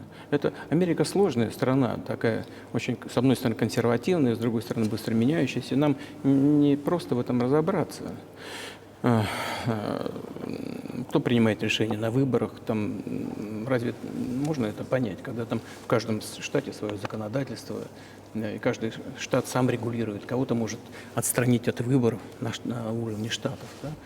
Значит, двухступенчатая это выборные системы, нам очень сложно в этом разобраться. И, конечно, есть две партии, которые являются доминирующими, республиканцы и демократы, и там в рамках вот этой партийной системы центры, принимающие решения, готовящие решения. Потом, смотрите, вот почему в отношении России после развала Советского Союза были, на мой взгляд, такая ошибочная, грубая, совершенно необоснованная, ничем политика проводилась, давление. Ведь это политика давления, расширение НАТО, так, поддержка сепаратистов на Кавказе, создание системы противоракетной обороны. Это же все элементы давления. Давление, давление, давление. Потом затягивание в НАТО Украины. Это же все давление. Почему? Я думаю, в том числе и потому, что были созданы, условно говоря, избыточные производственные мощности. За время борьбы с Советским Союзом было много всяких центров создано, и специалистов по Советскому Союзу, которые ничего другого не умели. Им казалось, и они убеждали политическое руководство, надо продолжать долбить Россию, пытаться ее доразвалить, значит, создать на этой территории несколько квазигосударственных образований и их уже подчинить себе в разделенном виде, использовать их совокупный потенциал для борьбы, для будущей борьбы с Китаем. Это ошибка. В том числе она связана с избыточным потенциалом тех, кто работал на противостоянии с Советским Союзом. Вот нужно вот от этого избавиться. Должны быть новые, свежие силы, люди, которые смотрят в будущее и понимают, что в мире происходит. Вот Индонезия, посмотрите, как развивается. 600 миллионов человек. Вот куда от этого деться? Никуда. Надо просто исходить из того, что Индонезия войдет, она уже входит в клуб ведущих экономик мира. Как бы ни было, там, кому-то нравится или не нравится. Да, мы понимаем, отдаем себе отчет в том, что в Соединенных Штатах, несмотря на все проблемы экономические, все-таки в Штатах нормальная ситуация, и рост приличный экономики, 2,5%, по-моему, процента ВВП растет. Значит, но если обеспечить будущее, да, то нужно менять подход к тому, что меняется. Как я уже сказал, мир все равно поменяется. Вне зависимости от того, даже чем закончится событие на Украине. Мир меняется. И нужно это, понимая это, в самих Штатах эксперты пишут, что постепенно Штаты все-таки свою позицию меняют в мире.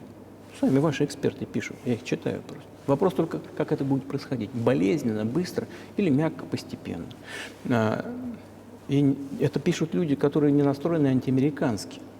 Просто они смотрят за тенденциями развития в мире. Вот и все. И для того, чтобы их оценивать и менять политику, нужны люди, которые думают, смотрят вперед, могут анализировать и рекомендовать какие-то решения на уровне политического руководства. Должен спросить. Вы четко сказали, что расширение НАТО стало нарушением обещаний и является угрозой вашей стране, но до того, как вы отправили войска на Украину, на конференции по безопасности вице-президент США поддержал стремление президента Украины вступить в НАТО. Вы думаете, что это в том числе спровоцировало военные действия? Мы просто, я еще раз повторяю, мы многократно предлагали искать решение проблемам, которые возникли в Украине после госпереворота 2014 года мирными средствами. Но нас никто не слушал. И больше того, украинское руководство, которое находилось под полным контролем США, вдруг заявило, что оно не будет исполнять Минских соглашений. Им там ничего не нравится. И продолжала военную активность на этой территории. И параллельно шло освоение этой территории натовскими военными структурами. под видом различных центров по подготовке и переподготовке кадров, там по существу начали создавать базы. Вот и все. Но на Украине объявили, что русские являются, закон приняли, нетитульной нацией. И одновременно принимали законов, которые ограничивают права нетитульных наций. На Украине. Украина, получив в подарок от русского народа вот эти все юго-восточные территории, вдруг объявили, что русские на этой территории нетитульная нация. Нормально? Вот это все в совокупности и вызвало решение прекратить войну, которую начали неонацисты на Украине в 2014 году вооруженным путем. Вы думаете, что у Зеленского есть свобода для того, чтобы вести переговоры по регулированию этого конфликта? Я не знаю там детали, мне, конечно, трудно судить, но думаю, что есть. Во всяком случае, было это. У него же отец воевал с фашистами, с нацистами во время Второй мировой войны. Я как-то с ним говорил об этом. Я говорил: ну, Володя, ну что ты делаешь? Зачем ты поддерживаешь сегодня неонацистов на Украине, когда твой отец воевал с фашизмом? Он фронтовик. Я не буду говорить, что он ответил. Это отдельная тема, я считаю это некорректным. Но что касается свободы выбора, почему нет? Он же пришел к власти на ожиданиях украинского населения, что он приведет Украину к миру. Он об этом и говорил. Он за счет этого и победил на выборах с огромным преимуществом. Ну а потом, когда к власти пришел, на мой взгляд, понял две вещи. Во-первых, лучше не ссориться с неонацистами и националистами, потому что они агрессивные, очень активные, от них можно ожидать чего угодно. А во-вторых, Запад во главе с Соединенными Штатами их поддерживает и всегда будет поддерживать тех, кто борется с Россией. Это выгодно и безопасно. Вот он и занял соответствующую позицию, несмотря на обещание своему народу прекратить войну на Украине. Он обманул своих избирателей.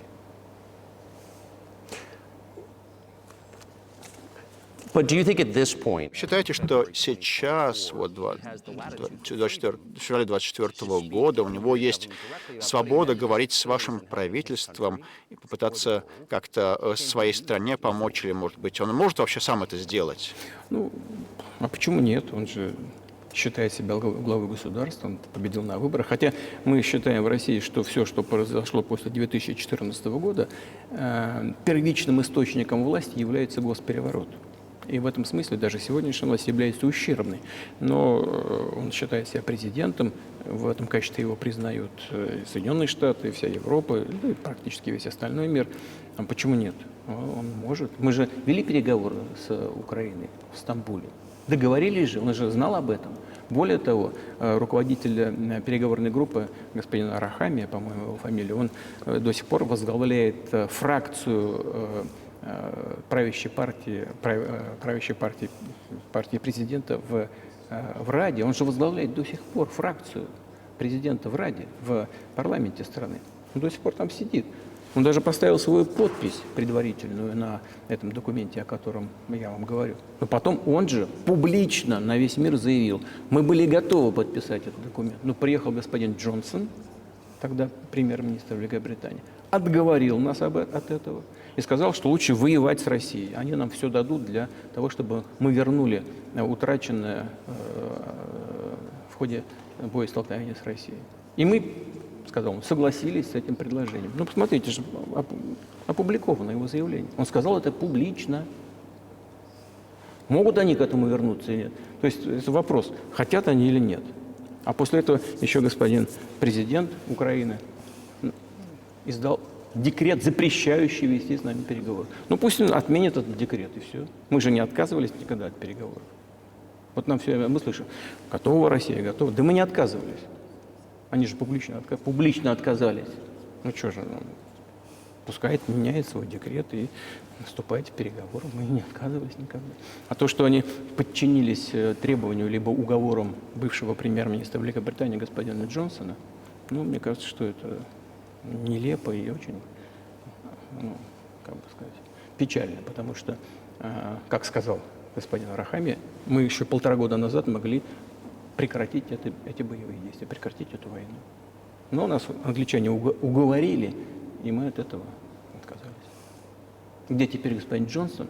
А война продолжается.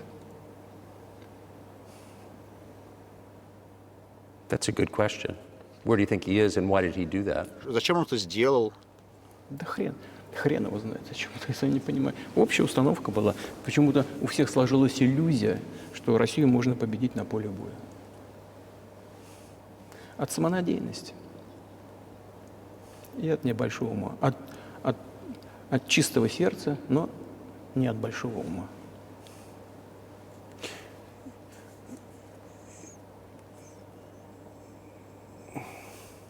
You've described the connection between Вы Russia and описали связи между Россией и Украиной, описали Россию, что это православная страна. Вы говорили об этом. А что это значит для вас? Вы лидер христианской страны. Как вы сами себя описываете? Какой эффект это имеет на вас? Вы знаете, вот, как я уже сказал, в 988 году князь Владимир сам крестился, по примеру своей бабки, княгини Ольги, а потом крестил свою дружину, а потом постепенно, в течение нескольких лет, крестил и всю Русь. Это был длительный процесс, от язычников к христианам, много лет занял. Но в конечном итоге вот это православие, восточное христианство, оно глубоко укоренилось в сознании русского народа. Когда Россия расширялась и впитывала в себя другие народы, и те, которые исповедуют ислам, и буддизм, и иудаизм, Россия всегда относилась очень лояльно к тем людям, которые исповедуют другие религии. В этом ее сила. Это абсолютно однозначно. Вот, да и дело в том, что ведь во всех мировых религиях, о которых сейчас сказала, которые являются традиционными религиями Российской Федерации, России, по сути, основные тезисы, основные ценности, они очень похожи, если не сказать, они одинаковыми являются. Вот. Это все, да, и всегда российские власти всегда очень бережно относились к культуре и вероисповеданию тех народов, которые приходили в состав Российской империи. И это, на мой взгляд, составляет основу и безопасности, и устойчивости российской государственности. Потому что все народы, населяющие Россию, в основном считают ее своей родиной. Вот если к вам, допустим, из Латинской Америки люди переселяются, да, или в Европу, еще более ясный и понятный пример, люди приходят, но они же пришли со своей исторической родины к вам, либо в европейские страны. А люди, которые исповедуют разные религии в России, они Россию считают своей родиной. У них нет другой родины. Мы вместе, это одна большая семья. И ценности традиционные у нас очень схожи. Как я сказал, это одна большая семья, но у каждого есть своя семья. И это основа нашего общества. И если мы говорим, что родина и семья конкретные между собой очень связаны, то так оно и есть.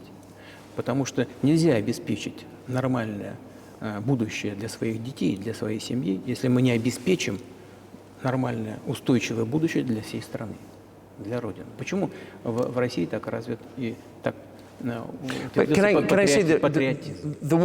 Если позволите, религии отличаются вот в чем. Дело в том, что христианство не насильственная религия. Христос говорит подставить другую щеку, ты не убей и так далее. А каким образом лидер может быть христианином, если приходится убивать кого-то другого? Как можно это примирить в себе? Очень легко. Если речь идет о защите себя и своей семьи, и своей родины. Мы ни на кого не нападаем. Вот с чего начались события на Украине? С госпереворота. И с начала боевых действий на Донецке, на Донбассе. Вот с чего.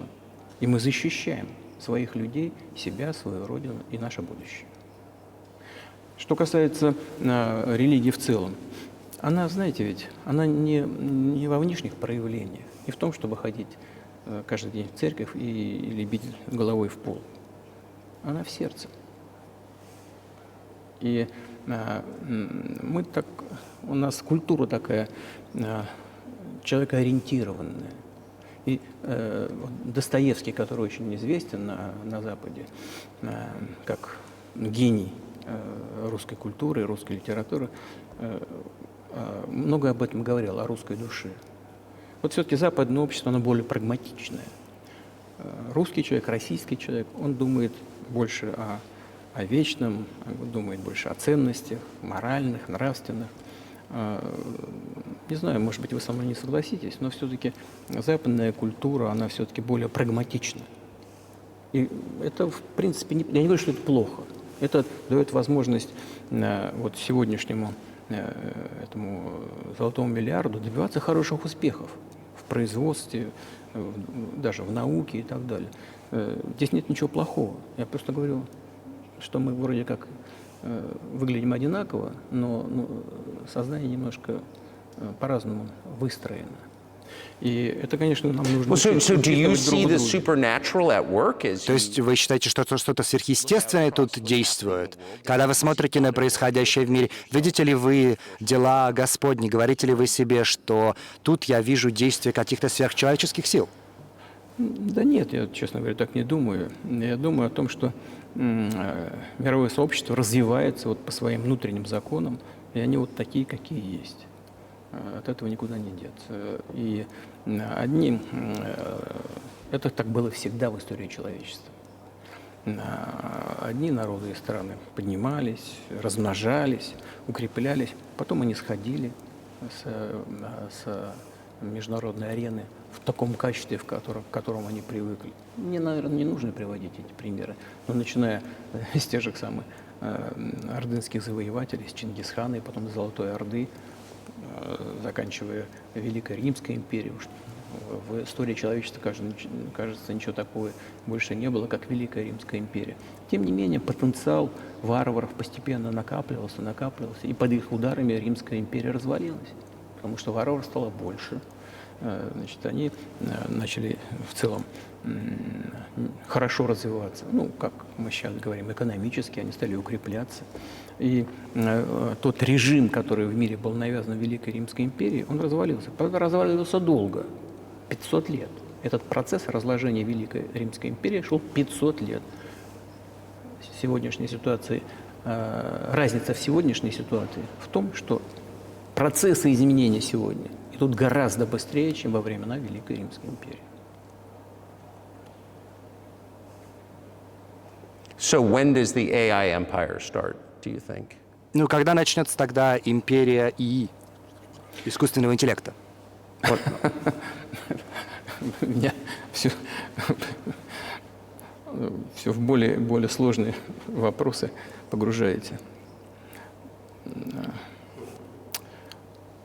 Для того, чтобы ответить, надо быть, конечно, специалистом в сфере больших чисел, в сфере вот этого искусственного интеллекта. У человечества много угроз. Исследования в области генетики, которые могут сверхчеловека создавать, специального человека, да, человека-воина, человека-ученого, человека-спортсмена. Вот сейчас вот говорят, в США Илон Маск внедрил уже чип в мозг какого-то человека. What do you think of that? Что вы об этом думаете? Ну, я думаю, что Маска остановить невозможно. Значит, он все равно будет делать то, что считает нужным. Но надо с ним как-то договариваться. Надо искать какие-то способы убедить его. Мне кажется, он умный человек, то есть я уверен, что он умный человек. Надо с ним как-то договариваться о том, что этот процесс нужно канализировать, подчинять каким-то правилам. Человечество, конечно, думать должно о том, по поводу того, что будет происходить с ним в связи с развитием вот этих новейших исследований и технологий в генетике, либо в искусственном интеллекте. Прогнозировать можно примерно, что будет происходить. Поэтому вот тогда, когда человечество почувствовало угрозу своему существованию от ядерного оружия, все обладатели ядерного оружия начали между собой договариваться, потому что понимали, что их неаккуратное применение может привести к полному тотальному уничтожению. Вот когда наступит понимание того, что беспредельное, бесконтрольное развитие искусственного интеллекта, либо генетики, либо еще каких-то современных направлений, остановить которые невозможно, все равно исследования будут, так же, как невозможно было скрыть, что такое порох от человечества, и невозможно прекратить исследования в той или другой области. Эти исследования все равно будут. Но когда человечество почувствует угрозу для себя, человечество в целом, тогда, мне кажется, наступит период договариваться на межгосударственном уровне о том, как мы будем это регулировать.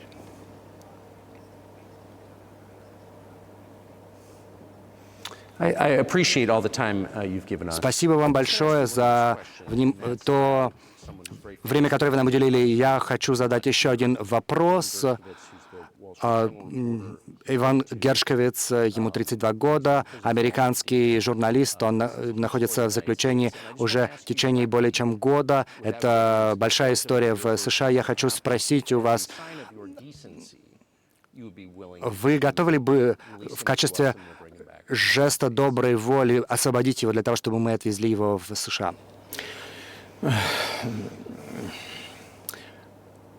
Мы столько сделали жестов доброй воли, что, мне кажется, мы исчерпали все лимиты.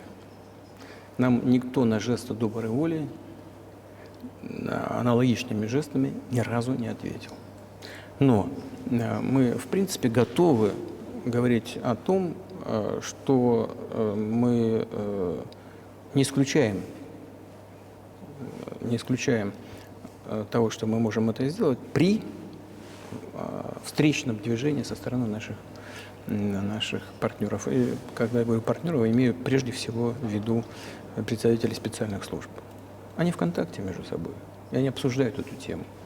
И у нас нет табу на то, чтобы не решить эту проблему. Мы готовы ее решать, но там есть определенные условия, которые обсуждаются по партнерским каналам между спецслужбами. Мне кажется, что можно об этом договориться. Да?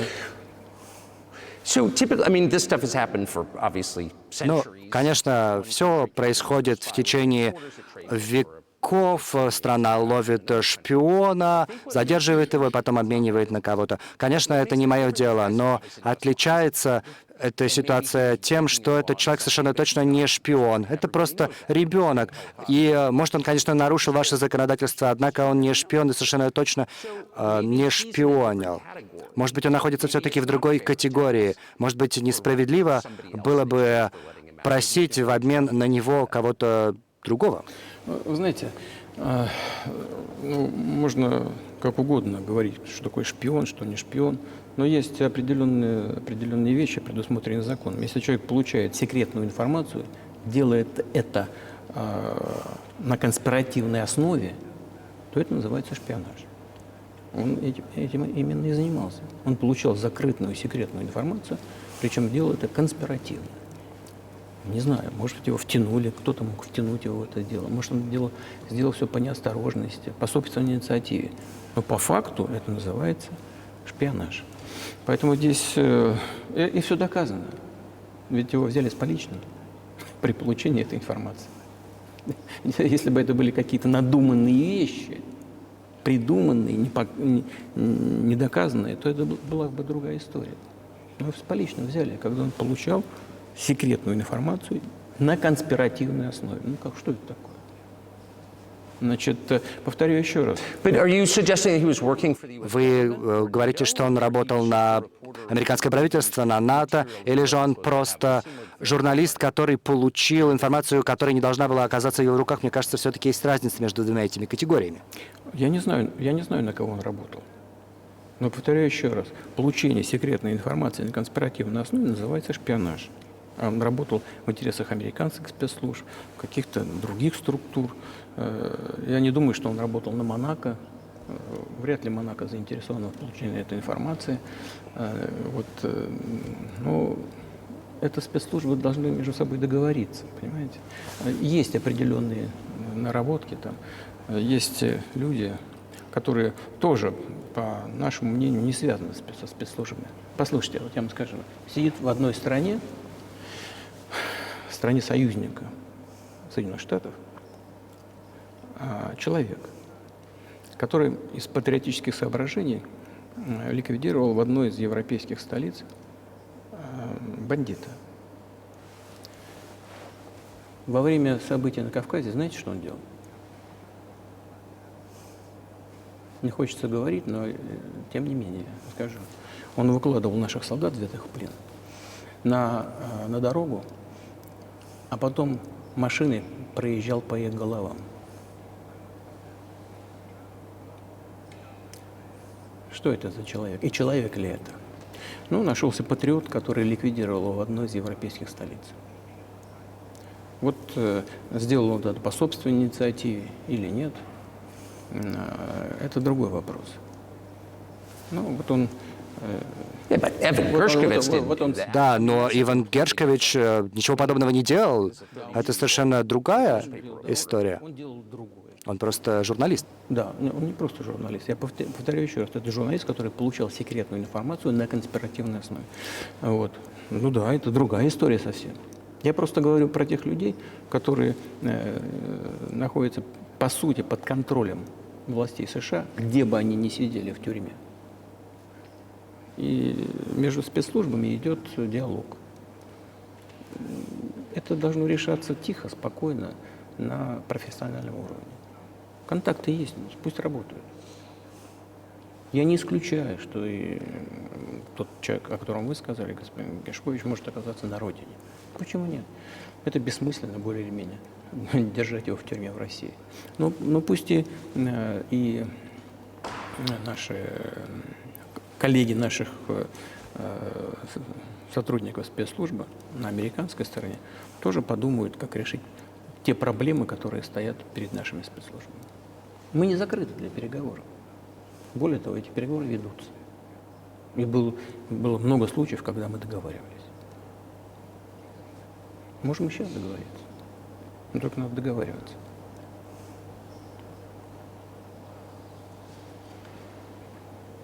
I hope you let him out. Я надеюсь, что вы его выпустите. Спасибо большое, господин президент. Мне тоже хотелось бы, чтобы он уехал. Мне тоже хотелось бы, чтобы он поехал домой, в конце концов. Я говорю искренне совершенно. Ну, повторяю, диалог идет. Чем больше мы придаем огласке вещи подобного рода, тем сложнее их решить. Все должно быть спокойно. I wonder if that's true with the war, though. Но, честно говоря, с войной, вот я не знаю, работает это или нет. Если позволите, я задам еще один вопрос. Может быть, вы не хотите отвечать по стратегическим причинам, однако не беспокоитесь ли вы, что происходящее на Украине может привести к чему-то куда более масштабному и куда более страшному? И насколько вы готовы, замотивированы позвонить, например, в Штаты и сказать, давайте договариваться? Так, послушайте, я же сказал, мы же не отказывались от переговоров. Мы же не отказываемся. Это западная сторона, а Украина, безусловно, сателлит Соединенных Штатов сегодня. Но это же очевидно, правда. Я не хочу, чтобы это звучало как какое-то ругательство или оскорбление кого-то. Но мы же понимаем, да, что происходит. Финансовая поддержка, сколько, 72 миллиарда дали. На втором месте Германия находится, другие европейские страны. Десятки миллиардов долларов идут на Украину. Огромный поток идет оружия. Ну, ну, конечно, поэтому скажите сегодняшнему руководству Украины, слушайте, давайте садитесь, договаривайтесь, отменяйте свой дурацкий указ или декрет, и садитесь, переговаривайтесь. Мы же не отказались. Да, вы об этом уже сказал. Я прекрасно понимаю, конечно, что это не ругательство. И в самом деле сообщалось о том, что Украине не дали подписать мир по указанию бывшего премьер-министра Великобритании, который действовал по указке из Вашингтона. Вот почему я спрашиваю, почему вам напрямую не решать эти вопросы с администрацией Байдена, которая контролирует администрацию Зеленского на Украине? Ну, если администрация Зеленского на Украине отказалась от переговоров, я исхожу из того, что они это сделали по указанию из Вашингтона. Но пусть теперь, если видят в Вашингтоне, что это неправильное решение, пусть откажутся от него, найдут какой-то предлог тонкий, не обидный ни для кого. Найдут это решение, Не мы же приняли эти решения. Там приняли решение. Пусть они от него и отказываются. Вот и все. Но они приняли неправильное решение. Теперь мы должны искать выход из этого неправильного решения. Хвосты им там заносить. Корректировать их ошибки. Они совершили ее, пусть и исправляют. Мы за. So I just want to make sure I'm not misunderstanding what you're Хочу saying. удостовериться, что я вас правильно понимаю. То есть вы хотите добиться путем переговоров решения того, что происходит сейчас на Украине, правильно? Правильно. Но мы же добились этого. Мы создали большой документ в Стамбуле, который был парафирован руководителем украинской делегации. Там подпись его стоит. Ну, на выдержке из этого договора, не на всем, а на выдержке. Он подпись поставил свою. А потом он же сказал, мы были готовы подписать, и война бы уже давно закончилась 1,5 года назад. Но приехал господин Джонсон, отговорил нас от этого, и мы упустили этот шанс. Но упустили, совершили ошибку. Пусть вернутся к этому.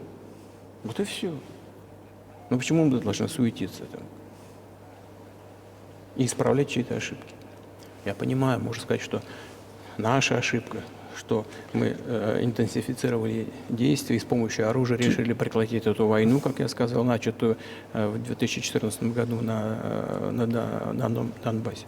Но я вас верну еще поглубже, я уже об этом говорил, мы с вами сейчас обсуждали это.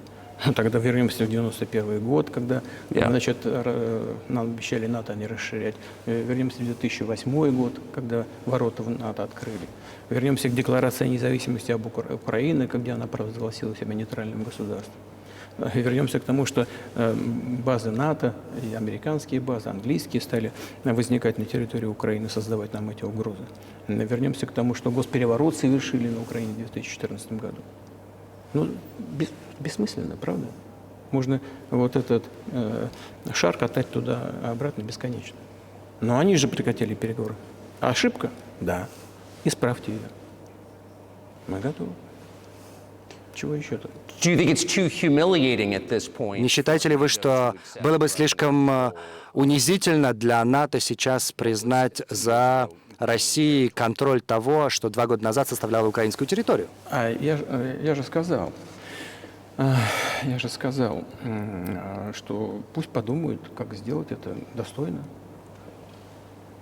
Варианты есть, но если желание есть.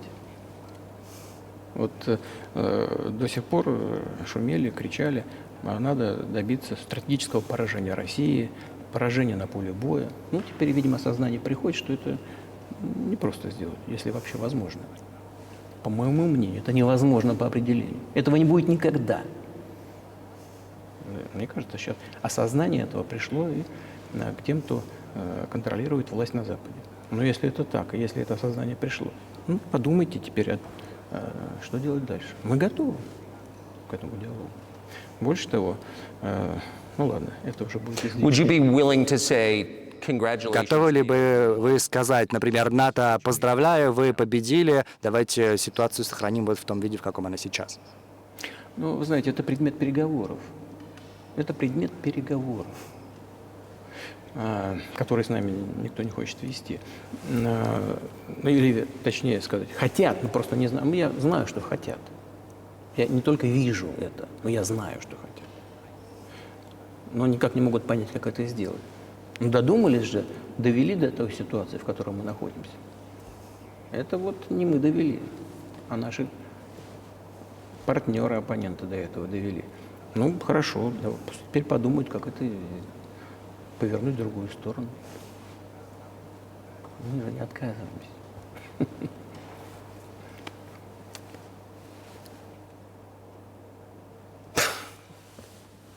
Да, было бы смешно, если бы не было так грустно. Вот, и это бесконечная мобилизация на Украине, истерика, там, внутренние проблемы. Ну, все это рано или поздно все равно мы договоримся. И вот что, знаете, что может даже странно в сегодняшней ситуации прозвучит. Все равно отношения между между народами восстановится. Потребуется много времени, но это восстановится. Совсем приведу вам необычные примеры. Вот на поле боя происходит боестолкновение. Конкретный пример. Вот сейчас, секундочку, конкретный пример. Украинские солдаты попали в окружение. Это конкретный пример из жизни, боевых действий. Наши солдаты им кричат: шансов нет, сдавайтесь. Выходите, будете живы, сдавайтесь. И вдруг оттуда на русском, хорошем русском языке кричат: русские не сдаются. И все погибли.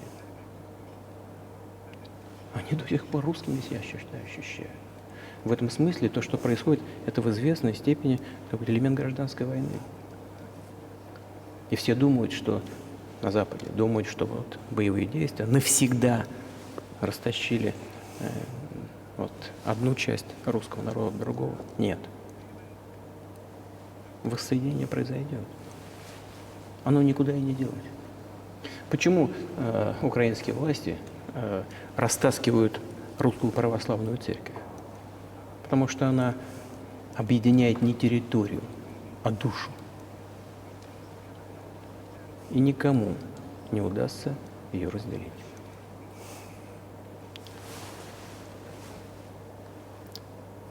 Закончим? Или что-то еще? Нет, это все. Спасибо. Спасибо большое. Спасибо большое, господин президент.